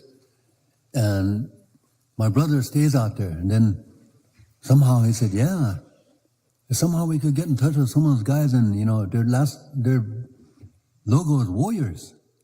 All the Lakotas around here, well, Warriors in a sense. Gosh, I tell you one block, I see that. So this medallion I'm making, I want to, you know, check it out to their colors, and I'm almost done with it. And she's going to put together a star coat, a satin star coat, the blue and gold colors. And if we could get something approvally written here, you know, by approval through resolution that, you know, the tribal member of council would like that. Put the heading and the council and write a letter with it and approved. And I'll make these pieces. Have Barb make that blanket. I'll pay for all that. Then we send him a letter, or we send him, you know, the letter at least, and then see if he could approve it, if he wants to come. And then somehow, you know, we want to get some funding somewhere through whatever proper places, and make it, you know, so that those kids could see a professional ball player come over here. And we'll have, you know, the power, you know, naming, what if he wants a name, whatever, but at least to recognize it, that one could come over here and help the kids to curtail crime or boredom or whatever. Then I will make that. And then I'll present it to you guys once it's done. It's almost done. But I'll buy the materials and have Barb start on the blanket, and, you know, we'll kind of get it going. And if we could hurry it up and if we could get the response from him or whoever, or send it to the managers or whatever way. If that could be okayed, this would probably ease off on a lot of, stress on where they want to play, or they might want to come down and keep doing that. Now, every community might want some basketball courts too, so not just our landing, ones that don't have any, ease off on them, because there's a lot of good ball players, in La Plante, you could build everywhere. And some retired, but they still, like to play there, so I would, see if, you guys might want to think about this and see if it's a good thing or not. But if not, to me, I'm just going to do it on my own and just invite him. But if we had to try backing us up, it'd be that much more stronger. It would have more feeling, more effect maybe. So that's one of my plans, to see if he could connect with me. I don't know, if you guys like this idea or not. Mr. Chairman. Mr. Brings Plenty.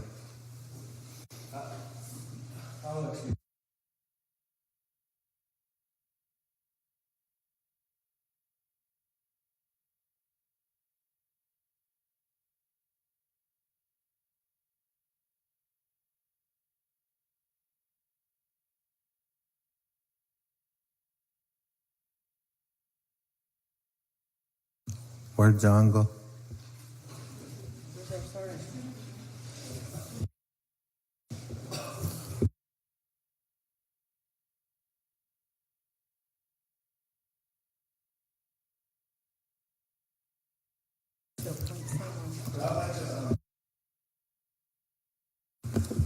Sorry. I'd like to make a motion to, Second. for you to, for the chairman's office to form a letter of support for Mr. Dupree's request, so they can get it to this individual. Because all it is just a request for him to come and help. Be my motion. A motion by Mr. Brings Plenty, second by Mr. Russo. Is that the motion?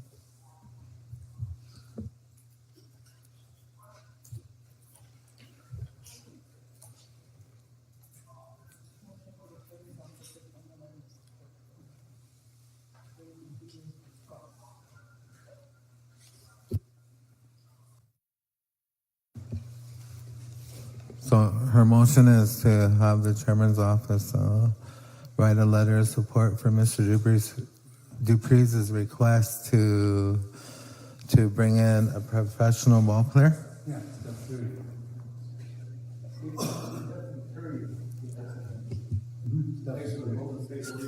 Say it again. Stephen Curry plays for the Golden State Warriors. Yeah. Bryce, did you say cannonball? What? Is there any other discussion on it? Did I shut you off? What was the motion? I'll do it again.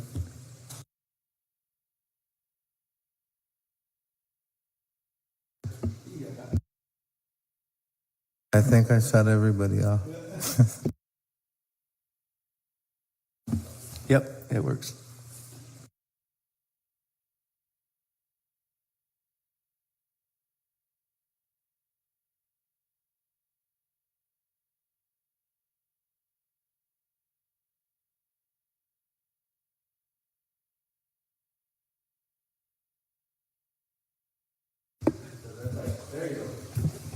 Madam Secretary, take the vote when you're ready. Thank you. Bryce Sandowitz, Ken Knight Jr., John Tesler, Yes. Kenrick Dupree's, Sharon Lee, Yes. Kelsey Haskell. Yes. Thad Rose. Yes. Derek Bartlett. Absent Joel Brinkspany. Bob Walters. Ronald Russo. Tuffy Thompson. Thank you.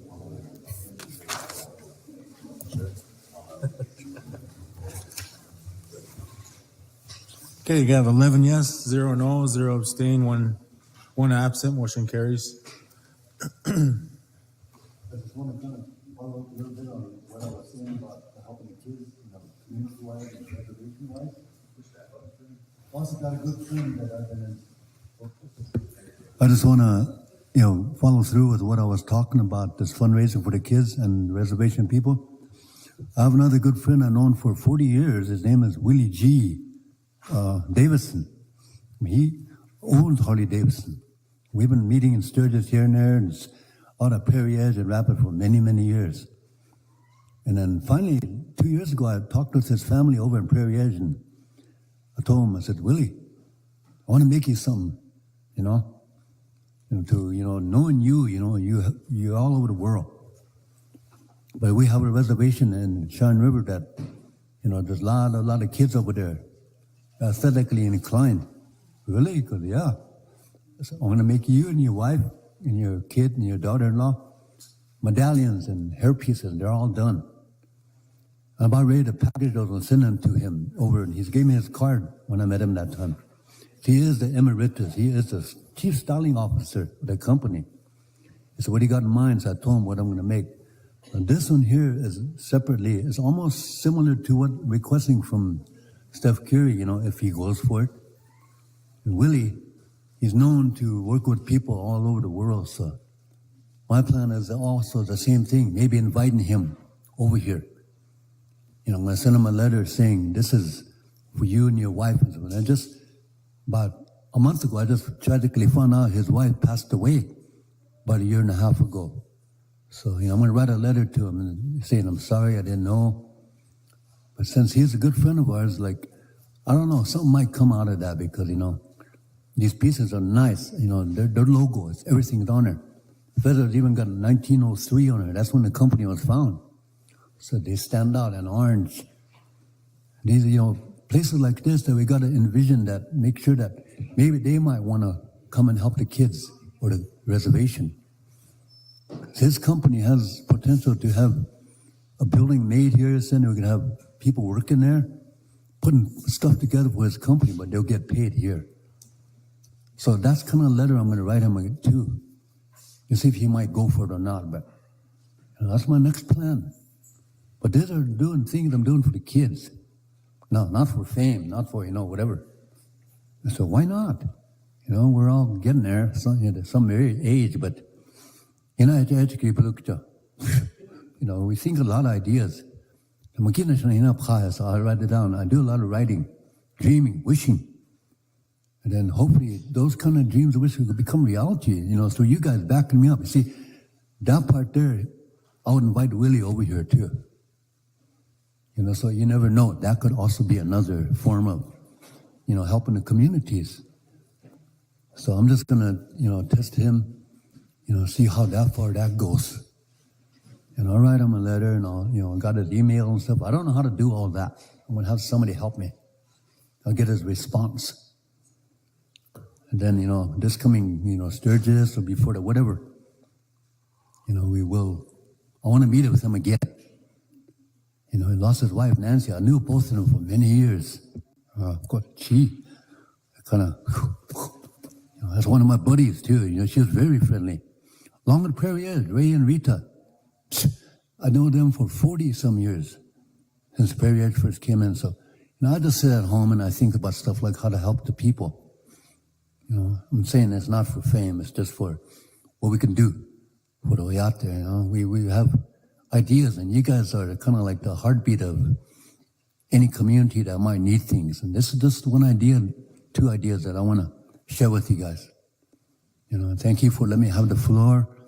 I'm going to stay in touch with you guys on, any backup on this, especially the one with Steph Curry, because, my brother would like that. I'll tell Barb when they come back, I said, Barb, let's get started on a blanket. I want to have some of you help me write a letter and help you guys put the heading on there and send it to him. I'll get his address somehow through the manager or however way. Well, somebody have him email him and just kind of let me talk with him. What do you think, you guys? Think that might work? I just want to let you guys know, I'm always fishing for some kind of enterprisal entrepreneurs out there off the res that willing to step in as our area. We live in one of not the poorest counties, but, county that we want to say that we want to stand out to, because we're a Gracie Nation. want to not be the ones that are going to be better than any of the rest. No, this is plans coming from some of the members. And that's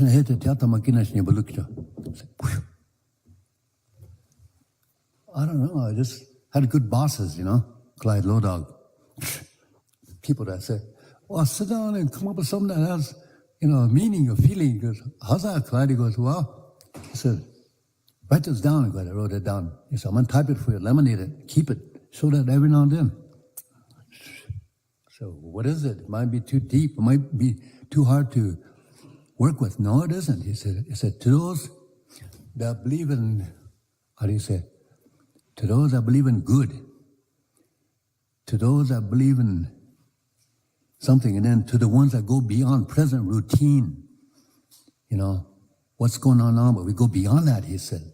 So that's kind of like the same, feeling that I put to that we can all have the, capability to come up with new ideas.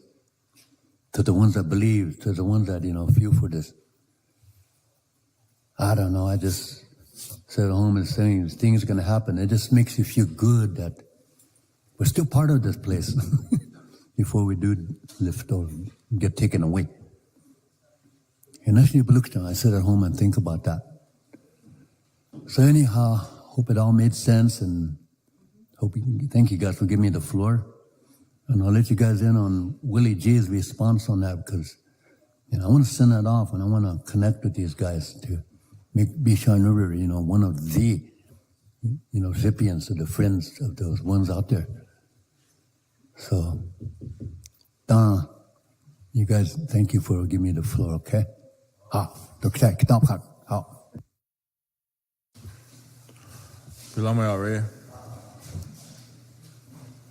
Council, we have the budget and finance. So there's Ms. Haskell. Mr. Chairman, we tried to meet twice this month and it was postponed both times, so we didn't have a meeting. We were on storm days, no work. Okay. Go ahead, Mr. Walters. I think the only minutes we have at this time, Mr. Chairman, is the tribal projects. Okay, go ahead. I'm not. Hard. Mr. Rose, go ahead. Thank you, Chairman. The Tribal Projects Committee met on February 24th. The meeting was called to order at 1:11 p.m. Members present were myself, Mr. Dupreez, Mr. Kessler, and Ms. Lee. The prayer was, others in attendance were Mr. Galen Means with ARPA Home Repair Project, CJ Means, Tribal Projects Office. The prayer was by Representative Kessler. We had discussion on ARPA Home Repair Project and discussion on a construction procurement chapter, procurement chapter. Then we moved on to the Tribal Projects report from Mr. Means. There's a Tribal Projects list, project status report attached for everyone to look at. We had discussion on the new school, the 638 project, the Tribal Health Edition. Then the first motion was by Representative Lee, second by Representative Kessler, to send a memo to the BIA Land Operations requesting that Mr. Ward complete a land description for the proposed Tribal Health Edition by March 3rd. That was an in-house motion, I believe. And if we look on the attached project status report, it in the red under the Tribal Health, it has on the far right side a request via email for official land description, and her plat was sent to the BIA on January 11th, pending follow-up on February 8th, no response yet. So as the chair of the committee, I followed up, took this memo to the BIA, and we all worked together, and I believe we got the issue resolved and have the land description and current IHS lease. So there shouldn't be a hiccup on the Tribal Health Edition. Then moving on, we had more discussion on IHS water and sewer, quarters projects, 19-plex site planning, Head Start buildings, the CRST old green building, green trailer house. There's some discussion on the equestrian barn, and we do have that on the agenda for the tribal projects this month. There's construction project policy discussion, code compliance, construction inspector position, which leads to our next motion, which was a motion by Representative Lee, seconded by Representative Dupreez for the tribal construction inspector to be assigned under tribal projects office. And that will be my motion. Second. Okay, we got a motion by Mr. Rose, second by Ms. Lee. Comments, questions? Mr. Bartlett. Yeah, Chairman, were those positions advertised and were they selected by the hiring board? If I might, Chairman? Yes, go ahead. The position is currently not filled, and we did check with Mr. Treasurer, and there's a budgeted amount for the position. The Tribal Projects Office did provide me with a tentative PJD position job description that they're working on, and they're going to present to the committee in this month's meeting, I believe, and then they will advertise and hire, is how I understand. Okay, yeah, Chairman, I think the previous administration may have hired these two brothers, and from my understanding, you know, we got an issue going on with this council action that says all positions need to go to the hiring board, so that kind of leaves Mr. Means, the brother, kind of leaves them in limbo, and, you know, do they necessarily have to go to the hiring board? And then they're working right now? Do they have to apply, reapply, and go to the hiring board? Mr. Chairman? I was just informed that Mr. CJ Means was hired by the hiring board. I'm not sure on Mr. Galen Means with ARPA Home Repair, if he was selected by hiring board or that was ARPA funded. I believe he was appointed by the last administration. Okay. Okay. And last I heard, they were advertising that position, and they had the applicants, and it closed, and that's the last update I have. This was months ago, I think, so. Okay, yeah, I'm just trying to figure this out too, because we have some actions coming out of Law and Order Committee, and that council action needs to be rescinded to allow the administration and the directors to do them temporary appointments or promotions or hires, temporary. So I was just wondering if this falls in play with that, because that's what they're saying on these law enforcement employees, that they have to go to the hiring board. So in that case, these guys shouldn't have to go to the hiring board too, you know, until we rescind that action. Thank you. Thank you, Mr. Bartlett. Mr. Rose, do you have anything else? Just the motion on the floor. Okay, we got a motion on the floor. Madam Secretary? Ken Ive Jr., John Kessler, Yes. Kenrick Dupreez, Sharon Lee, Yes. Kelsey Haskell, Yes. Thad Rose, Yes. Derek Bartlett, Yes. Joe Brinkspany, Bob Walters, Ronald Russo, Tuffy Thompson. Thank you.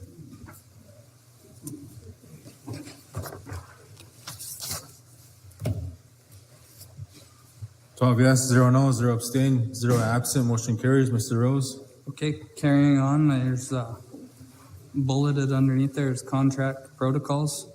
And this comes from the last month's council session where we talked about how every contract comes to council floor. Committee decided to make no action. They like the way it goes right now. And then there was discussion on the Head Start skirting project. And it says there's funding source needs identified through Head Start. I believe they're in a transitionary period and they're working on identifying funding for these projects they have. Then there's discussion on council documents. Then there was a motion by Representative Lee, seconded by Representative Dupreez to adjourn at 4:01 p.m. Then following that, you will see a resolution attached back here that was provided by Mr. Smith. This pertains to the IHS home renovations on, I believe, 10 units. I'll read that into the record.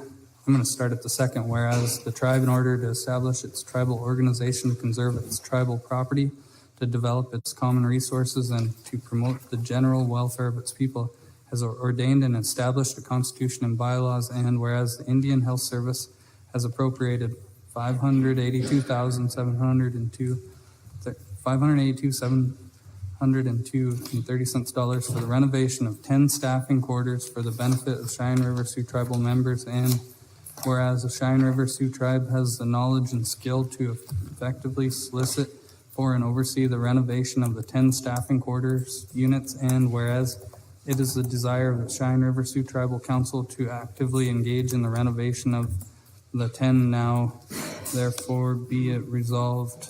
Disclaimer, nope. This resolution is submitted under the authority and in accordance with Section 102 of Indian Self-Determination and Education Assistance Act 25 USC and 25 CRF Part 90068 to contract to facilitate the renovation of 10 staffing quarters units of the Cheyenne River Healthcare Staffing Quarters. Then the certification, and that would be my motion to approve by resolution. Second. Okay, we got a motion by Mr. Rose, second by Mr. Walters to approve the resolution as presented. Good. It needs a disclaimer on it though. Pending disclaimer. Okay, adding the disclaimer. Second still there. Anything else? Council members? Mr. Underwoods, I believe it's IHS. Yeah, it's 10 IHS staffing houses that need renovated.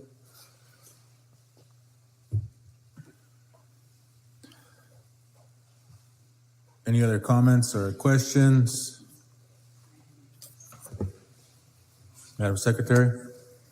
Bryce Underwoods, Tenai Junior, John Kessler, Yes. Kenrick DePreez, Sharon Lee, Yes. Yes. Yes. Derek Bartlett, Joe Bringsbury, Bob Walters, Ronald Russo, Tuffy Thompson. Yes. 12 yes, 0 no, 0 abstain, 0 absent, motion carries. Mr. Rose? I believe that's it for the tribal projects minutes. Thank you. Ms. Haskell? Madam Secretary, you have your thing off and on, so you went on. You're backwards, I'm backwards. so it's on again.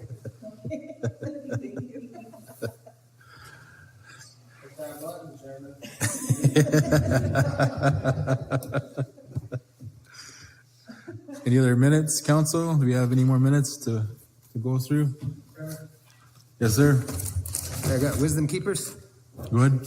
Wisdom Keepers Board, meeting January 20th, 2023. We had a quorum present. There was a motion to get the ramp list, seconded by MJ Cook. That motion carried. That's an in-house motion, Chairman. That motion is by Virginia Whitefeather. Did you get copies? Last month. Oh, last month? Okay. Do we have those? Or we should have them? Yep. Okay. Says received. Good. Okay, then there was a motion to send to the, motion to approve and refer to the Roads Committee. Steve Vance, Clement Long, Rosalita Roach, Shantoya Waloki, Veronica Holy, and Wally Littlemoon. That motion is by Virginia Whitefeather, seconded by Gilbert Red Dog. Motion carried. Make a motion to refer that. They need gravel, Chairman. They need gravel on their roadways. Okay, got a motion to refer where to? Roads Committee. Roads Committee by Mr. Bartlett, second by Mr. Walters. To referral, all in favor, raise your hand.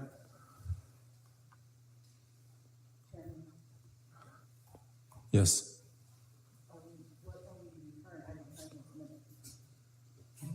It's a gravel request for the, want to restate that motion? Yeah, motion to assist Steve Vance, Clement Long, Rosalita Roach, Shantoya Waloki, Veronica Holy, and Wally Littlemoon.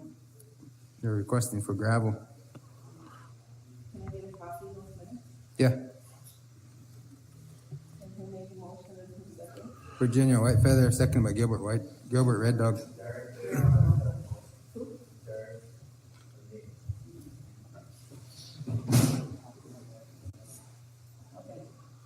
Okay, motion carried, 12 yes, 0 no. Mr. Bartlett? Okay, then there was, Virginia asked about Greg Jewett, Clementine Day, Eldora Black Eagle, and Alexina Evans for hearing aids. There was a motion. Motion carried. I'll make a motion referred to Tribal Health Committee. Okay, motion referred to Health Committee by Mr. Bartlett, second by Mr. Walters. It's a referral. All in favor, raise your hand. At 12 yes, motion carries. Mr. Bartlett? Okay, Chairman, there was Virginia asked about washers and dryers for Bernard Woods, Bessie Mowdy, Bentley Indowoods, and Eldora Black Eagle. Motion to approve by Virginia, seconded by Maureen Walker. Motion carried. Make a motion to approve pending application. Okay, motion to approve pending the application by Mr. Bartlett, second by Mr. Walters.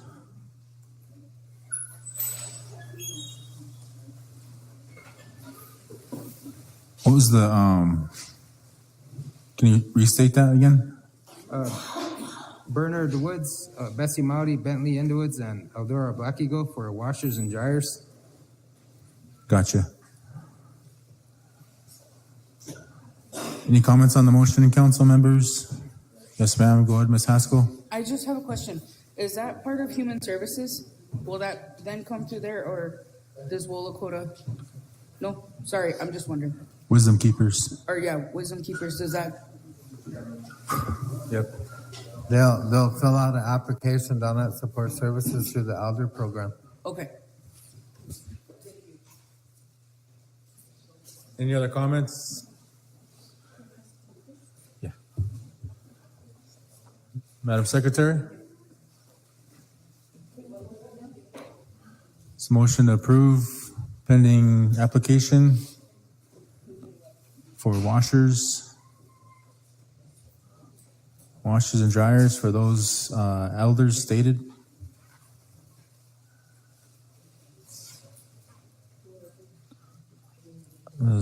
You want to state that list again? Yeah, it does. Virginia Whitefeather.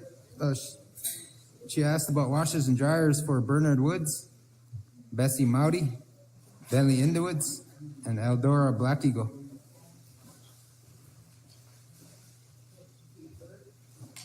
The motion to approve pending application.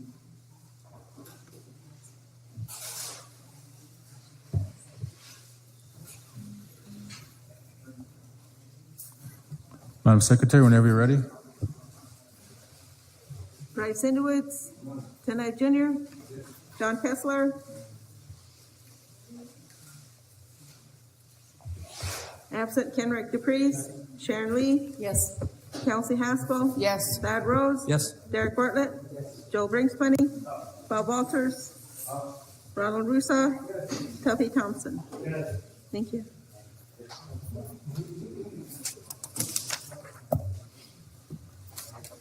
$11 yes, 0 no, 0 abstain, 1 absent, motion carries. Mr. Bartlett? Okay, Chairman, there was a motion by Virginia for an increase in food vouchers for the elderly.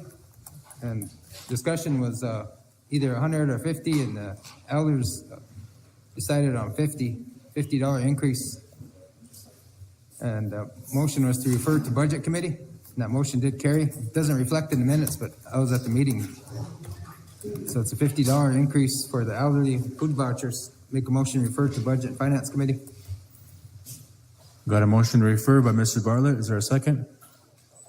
Second by Mr. Walters. It's a referral. All in favor, raise your hand. 11 yes, motion carries. Mr. Bartlett? Okay, there's a motion to assist Maureen Walker with a furnace.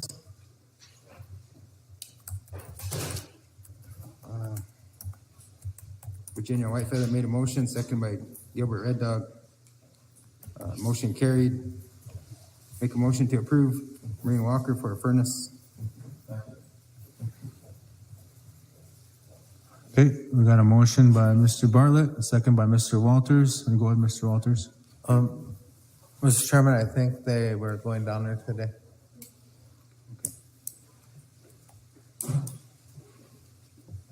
Any other comments? Madam Secretary? Bryce Underwood, Ted Knife Jr., John Kessler. Absent Ken Wright Dupreez, Sharon Lee. Yes. Chelsea Haskell, Yes. Tyler Rose, Yes. Terry Bartlett, Yes. Joe Brinkman, Bob Walters, Robert Russo. Yes. Tuffy Thompson. Yes.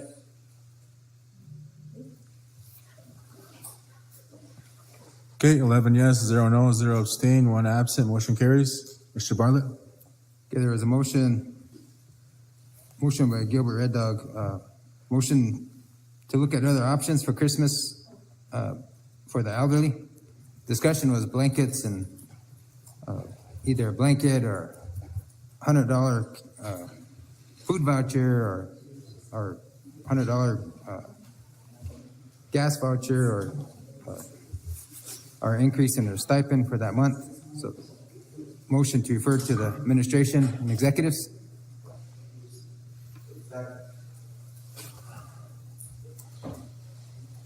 Okay, we got a motion by Mr. Bartlett, second by Mr. Walters. What's the motion? You want to refer to budget or Yeah, I can refer to the budget.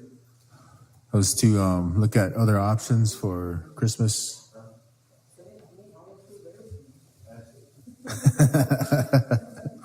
Do all those things. Okay, motion's been amended to refer to budget. Second still there, Mr. Walters? Okay, all in favor, raise your hand. 11 yes, motion carries. Mr. Bartlett? There's a motion by Jay Cook about wood contractors, support services. Asked about hourly list for district.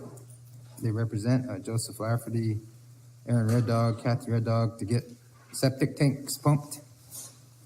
Have them call support services and apply. So at the meeting, Corey Eagle staff mentioned that all they have to do is apply. But I'll make a motion to approve pending application for Joseph Lafferty, Aaron Red Dog, and Kathy Red Dog to get septic tanks pumped. Motion by Mr. Bartlett, second by Mr. Walters. Mr. Russo? We've been having a hard time getting Miss Demery down in Cherry Creek. We started back in April of last year, tried to get her septic system pumped, and as of November, still nothing happened. So I don't know what's going on with the septic system pumping, but that was one family down there. I think that was is it Arlene or it's Arlene, right? The one that lives right by the creek there. And I'd like to add her to this motion as well, and then see what we need to do. I know Mr. Eagle staff over at Support Services stated that all the vendors are busy, so I suggested finding more vendors. There was Wheelhouse Plumbing was a little more expensive, but there was I guess I'm not sure what we need to do to help our members get these septic systems.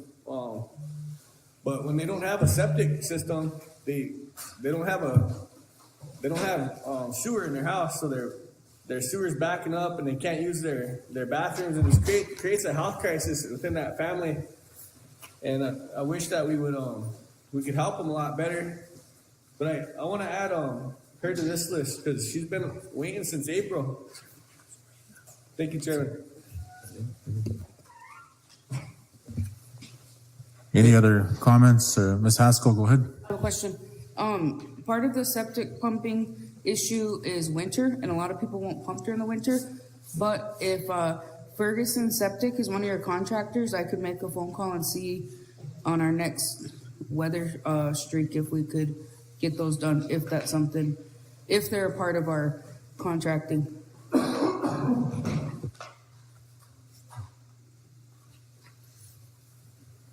Okay, Madam Secretary?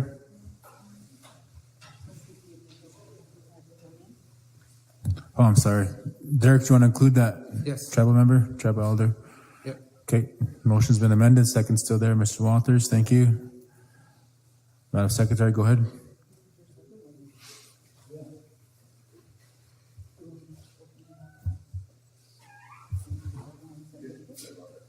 Yeah, how do they can bring it up, we can help them.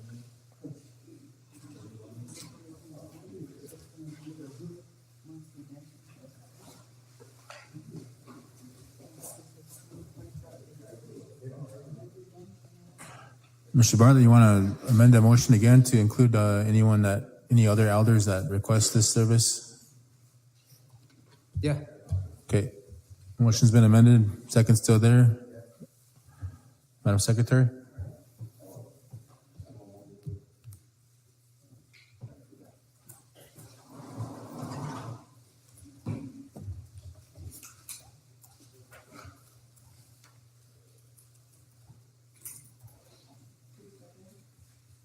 Bob?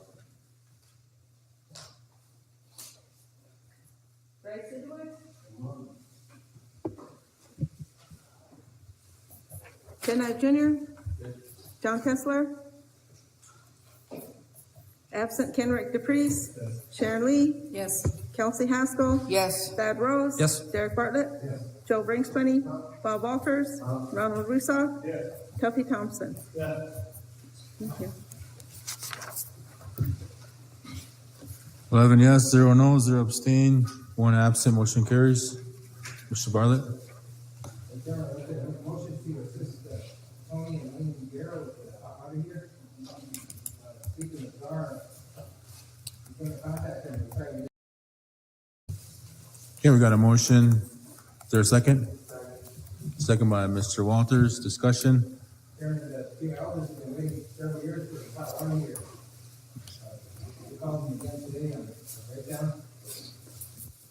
Needs to be replaced. Thank you. Madam Secretary? Wayne and Tony. Yep. Are those in the minutes or is this separate? Okay.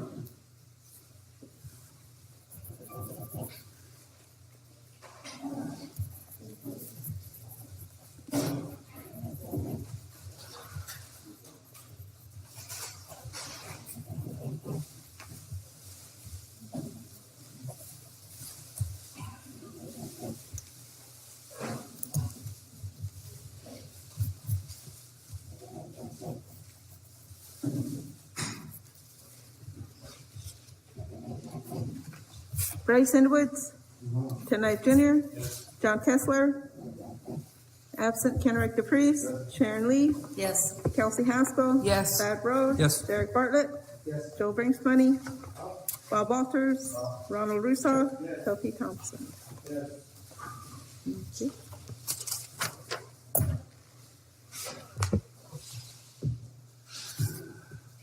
Eleven yes, 0 no, 0 abstain, 1 absent, motion carries. Mr. Bartlett, you have anything else?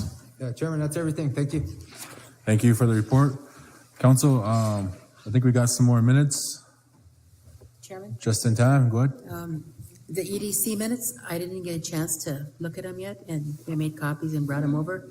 There's several errors in them, and I need to have Caden correct them, and then I'll bring them back in the morning. Also, I'm looking through the Health Committee minutes and making corrections to those, and then we'll have them in the morning as well.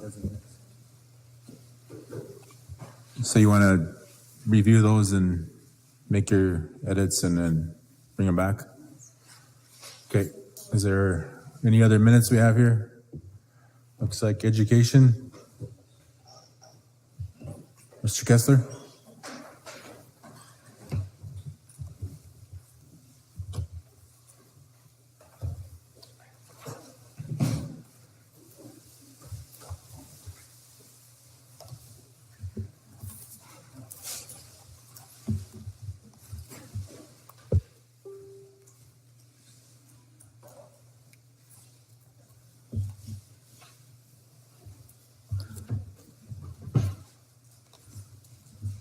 Thank you, Chairman.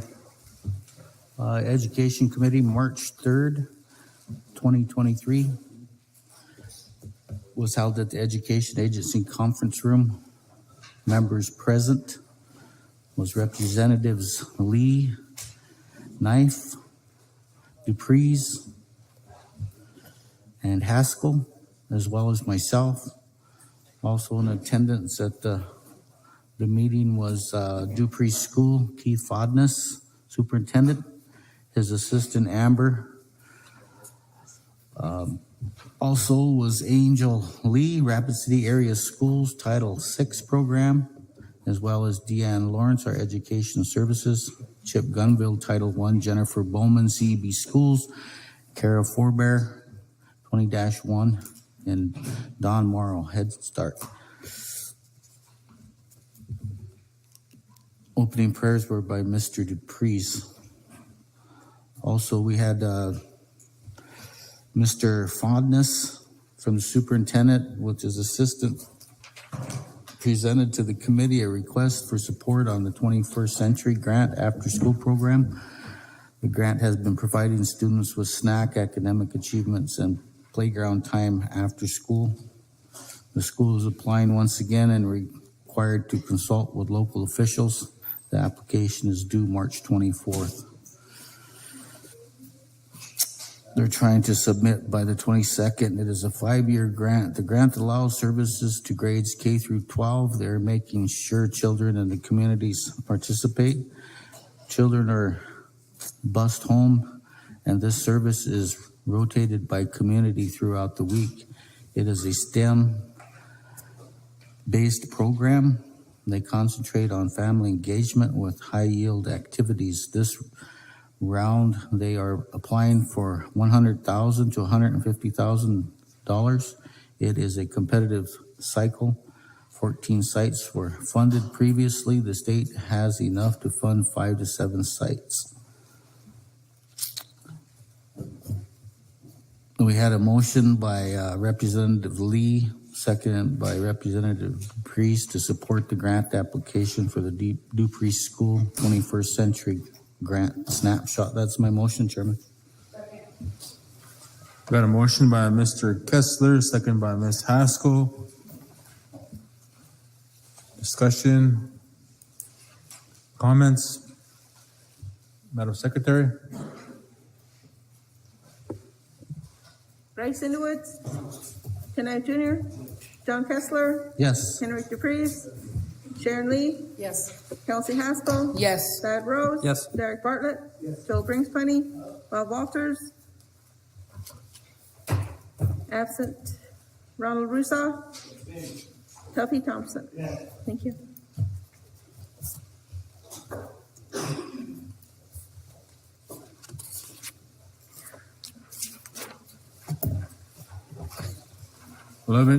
Sorry. 10 yes, 0 no, 1 abstain, 1 absent, motion carries. Mr. Kessler. Next on the rundown is the Rapid City Area Schools. Clean Release Program does a great job out there, but all the people in the Rapid City area just like to put out a little acknowledgement to one of our members, the teachers in the school district out there, is Johnny Hurdle. He brought to my attention that she was named as the Teacher of the Year. Ms. Hurdle was named Teacher of the Year, so we want to acknowledge her and recognize her for accomplishments out of Cheyenne River. Excellent job there. So the Rapid City Area School, Angel Lee, the Title VI program, next year they will be receiving $5,000 to $7,000. They have 2,250 enrolled in the Title VI program. Lakota language classes are at 3 sites. They do have a district teacher for Ochete Shikoi, Essential Understandings. They will have 122 graduates this year. And they added a graduation success coach for the senior students. They assist them leading into graduation and planning for thereafter. So Mrs. Lee is doing an awesome job.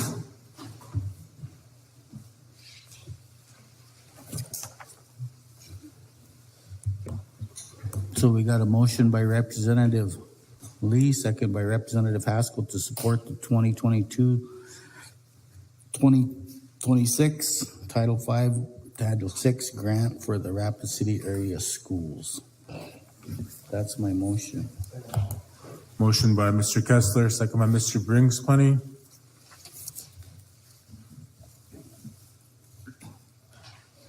Comments on the motion?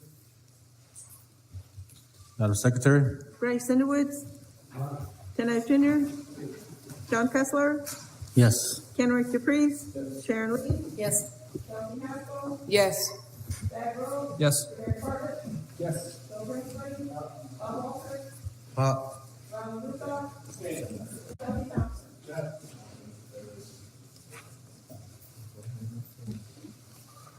Okay, 11 yes, 0 no, 1 abstain, 0 absent, motion carries. Mr. Kessler?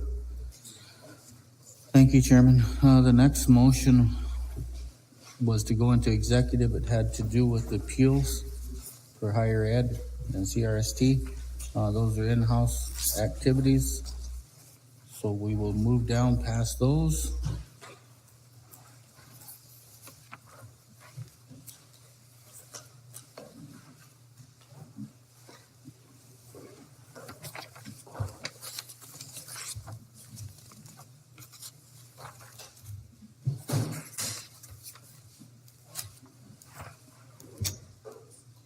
And then we did the Takini school report. It was submitted. Tiosh Padopo also reported a lot of the superintendents were on travel and a lot of sport activities going on at that time, so they just submitted their reports.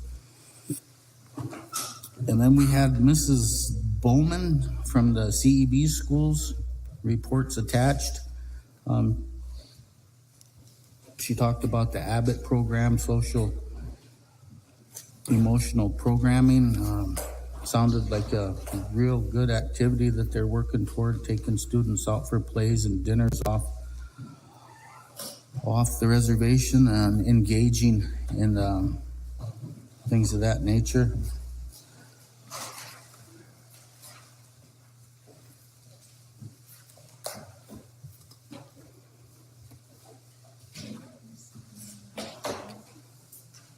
Next report was Mrs. Forbear. It's also attached, CEB 20-1. Currently enrolled students, 1,049. Primary school activities, tutoring program and support. That sounds like it's working well for them at this time.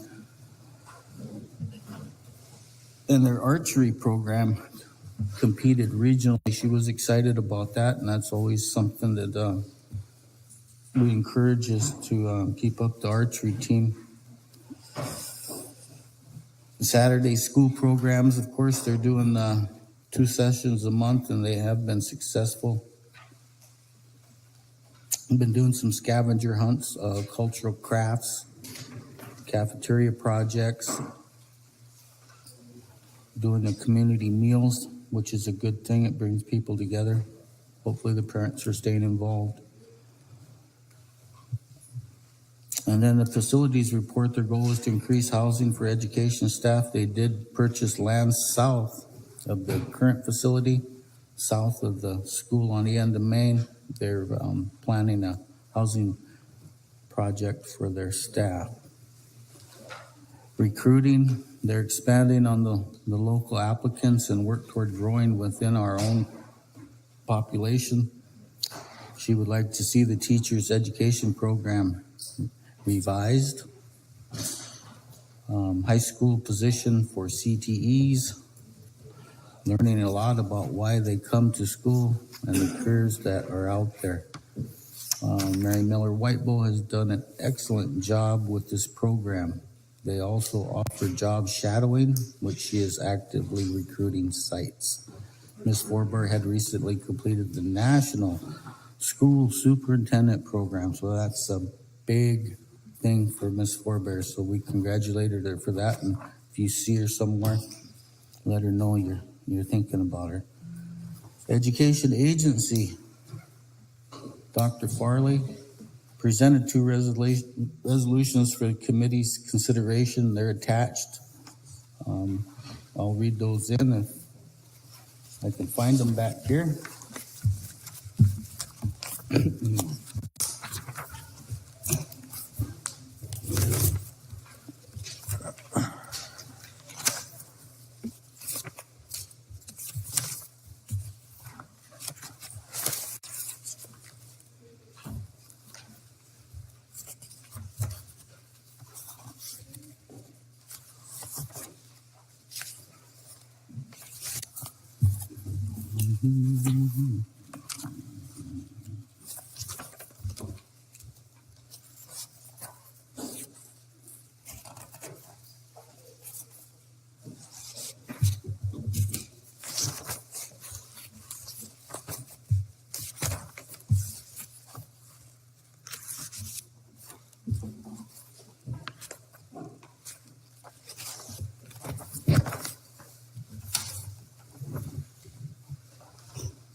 Bryce, it's your vote.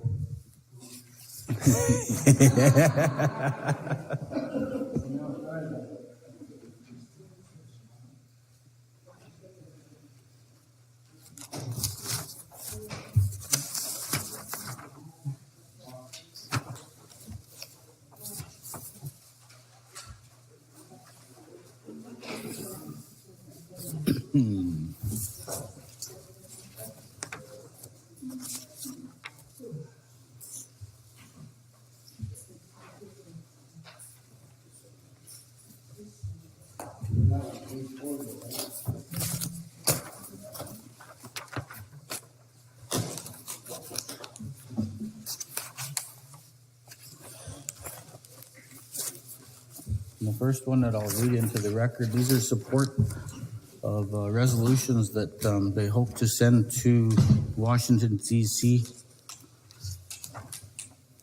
when we travel out there to try and seek additional funding.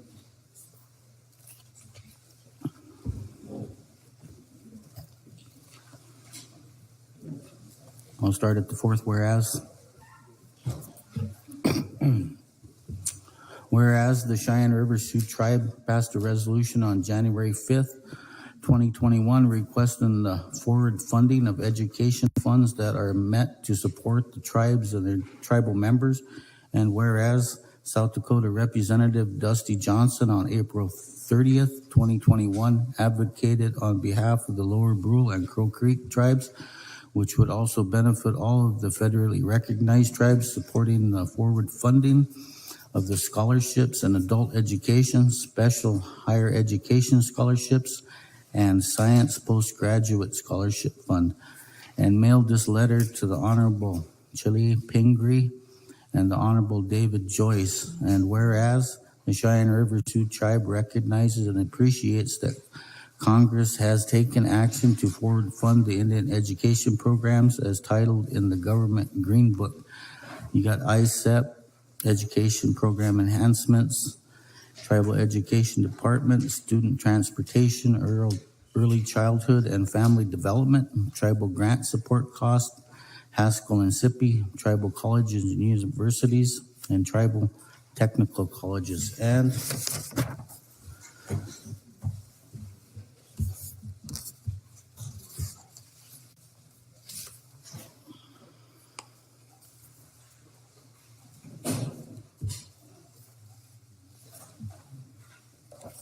And whereas these statistics do not consider the impact aid funding received by the public schools bordering the 9 tribes in South Dakota, which is why the schools are able to offer salaries and benefits that are much higher than other public or tribally controlled schools, with each student residing on reservation land yielding additional funding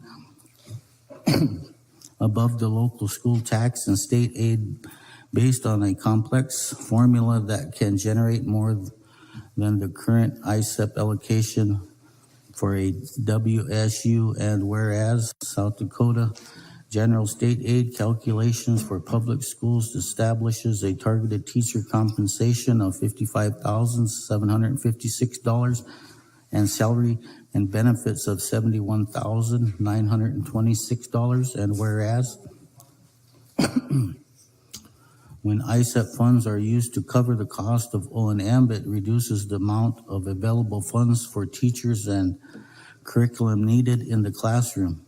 This in turn directly and adversely affects the consistency and quality of the educational services Native students receive. And whereas the Cheyenne River Sioux Tribe recognizes that the BIE funded schools receive additional but inadequate funding for student transportation, tribal grant supports, facility operations, and facility maintenance. And now therefore be it resolved that the Cheyenne River Sioux Tribe supports and minimum and increase of Bureau of Indian Education, Indian Student Equalization Programs equal to a 3.5 annual increase since FY12 to the weighted student unit minimum, which yields a weighted student unit allocation of $8,067 for FY24 and $8,350 for FY25. Be it finally resolved that nothing in this resolution diminishes, divests, or alters otherwise affects any inherent treaty, statutory, or other rights of the Cheyenne River Sioux Tribe, and the rest of the disclaimer. Second, discussion. Okay, we got a motion to approve resolution by Mr. Kessler, second by Mr. Russo. Go ahead. Thank you, Chairman. I was kind of looking through the minutes and hoping that we had an update on that council action that we had last month or back in January regarding the funding disparity. I like the initiative that we take in these resolutions like this.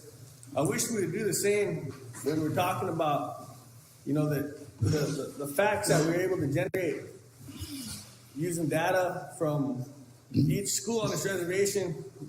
We're lucky to have this situation where we have three different kinds of schools on the reservation: the public school, the 638 schools, and BIE schools.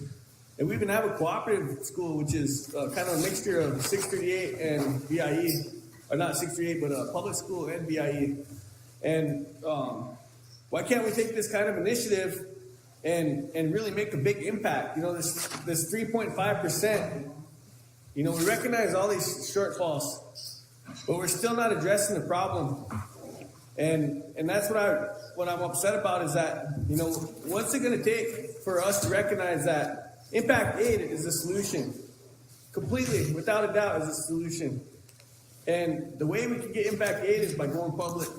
And that would alleviate a lot of our funding issues. Instead of creating these super dynasty public schools where everyone's sending their kids to, including the tribal council representatives like Timberlake and Dupree, every school should be offering the same, the same opportunity for our children. And not only that for our children, it's the same, it's better opportunity for the employees, for the teachers, for the administrators, all around. And we know that. The public schools get impact aid, that's why they get way more money than every other school. But yet, we ignore it. But yet, at the same time, when we ignore it, we put together this whole thought-out resolution. It took a lot of time to write this resolution. I know it didn't just didn't whip that up in 5 minutes. It took a lot of research to put this together and to recognize these shortfalls. So why don't we just go impact aid? How do we get impact aid? We got to be public school. And we can't say tribal sovereignty issue because it's not about tribal sovereignty at this point. These public schools are teaching just as much Lakota culture as our 638 schools. So I support this motion, but I'm disappointed that we're not attacking this beast at the front, and that's impact aid. We're not to, I'm going to end on this. We went out to D.C. and met with these appropriations committees. They said, what do you mean you're not getting impact aid? Impact aid is in lieu of taxes. Every school on the reservation is supposed to be getting impact aid. So, I don't know why we're not getting impact aid at these 638 schools or at these BIE schools. But this little resolution that we got here, it's really almost a waste of time because we're still not gonna be at the same level as we need to be with these public schools. Thank you, Chairman. Thank you. Any other comments? Mr. Underwood? Chairman, I think you were taking that on, remember? Chairman, Council, I think you were taking that issue on, so I think you need to take that up more and more. I think we need to explore that more. And if you see it, it's a big chunk. It's a big chunk of money coming into middle school and public schools. I think they're receptive to us, but I wasn't at that meeting or the other meeting, but I think we need to look at that, Chairman, whenever. Thank you. Any other comments? Mr. Thompson, go ahead. Thank you, Mr. Chairman. I agree with my colleague. Our BIA schools and our 638 schools do get impact aid, but it's called ISEP funds. What the public schools get is they get what they call heavy impact aid money, and they get our funding from the state because it's a public school. Now, what we got to do is put a proposal together and go to Washington and lobby and say, hey, same kind of kids that are going to our public schools or they're generating more funding, them kids are doing better in them schools. Why? We need to have the same funding that the public schools are getting in our area. But we're not eligible for that state funding, so you, federal government, have to pick up the shortfall. We don't get that privilege that them public schools get, the 2 pots of funding. So you have to give us that more money. Because it's right, you're right, Mr. Russo. Your education will get better. It takes money to educate kids. It really does. So, thank you. Any more comments on the resolution? Madam Secretary? Bryce Underwood. Ted Knight Jr. John Kessler. Kenrick DePreez. Sharon Lee. Yes. Kelsey Haskell. Yes. Thad Rose. Yes. Derek Bartlett. Joe Brinkspany. Bob Walters. Ronald Russo. Tuffy Thompson. Yes. Thank you.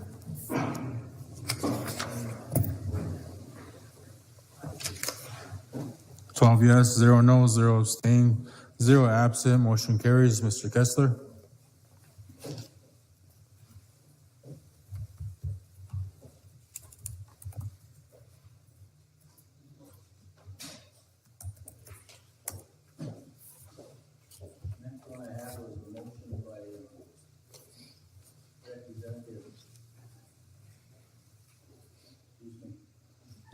Motion by Representative Lee or Haskell, and second by Representative Lee to approve by resolution a contract for mental health consulting services with Ada Powell, PhD, and the CRST Head Start pending documentation, and I believe we've got the resolution here for Mrs. Powell. Sure. I will read it into the record at this time. Start at the fourth whereas, as part of the responsibility to increase learning and promote positive mental health among the children of the tribe, the Head Start program seeks to contract with a mental health professional to provide consulting services to the program, and whereas the Head Start program has located Dr. Ada Powell, PhD, to provide mental health consulting services for the 2022, 2023, and 2023 and 2024 school years. And whereas the Education Committee has reviewed the proposed contract with Dr. Powell and recommends that the Tribal Council adopt this resolution to authorize the Head Start program to contract with her and to provide the mental health consultant service as described in the contract. Now therefore be it resolved that the Cheyenne River Sioux Tribe adopts the recommendation of the Education Committee and authorizes and directs the Head Start Program Director and the Tribal Chairman to enter into the attached contract with Ada Powell, PhD, and be it finally resolved that nothing in this resolution diminishes, divests, alters, or otherwise affects any inherent treaty, statutory, or other right of the Cheyenne River Sioux Tribe, and the rest of the disclaimer. That's my motion, Chairman. Okay, we got a motion by Mr. Kessler, second by Ms. Haskell, to approve the resolution as presented. Comments or questions? Madam Secretary? Bryce Underwood, Tanay Junior, John Kessler, Yes. Kenneth DePreez, Sharon Lee, Yes. Yes. Yes.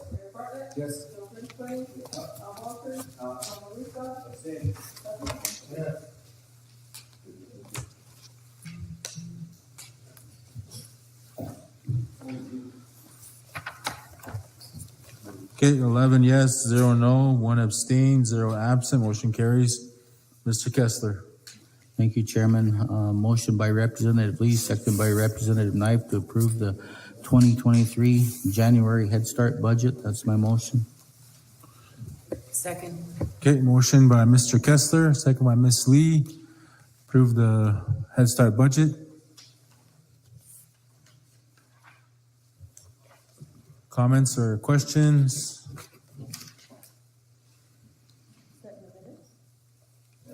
Page 4. Some people don't have a page 4. Yeah, took me a while.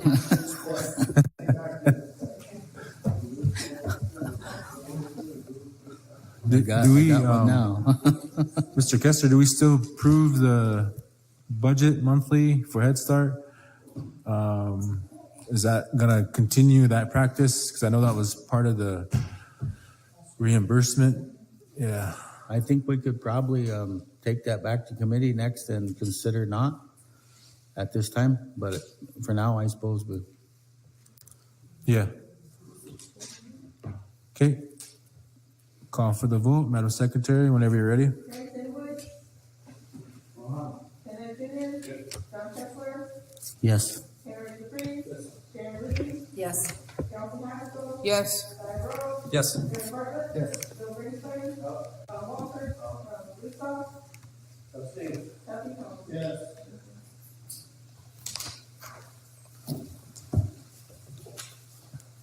11 yes, 0 no, 1 abstain, 0 absent, motion carries. Mr. Kessler? Thank you, Chairman. The next one was in-house motion. It had to do with the letter of support on the revised teaching assistant wage scale. And we will go to the next one. Motion by Representative Haskell, seconded by Representative Lee, to approve the CEB cooperative agreement. 4 yes, 0 opposed. Motion carried. That's my motion. Second. Okay, we got a motion by Mr. Kessler, second by Ms. Lee and Ms. Haskell. Comments on the motion?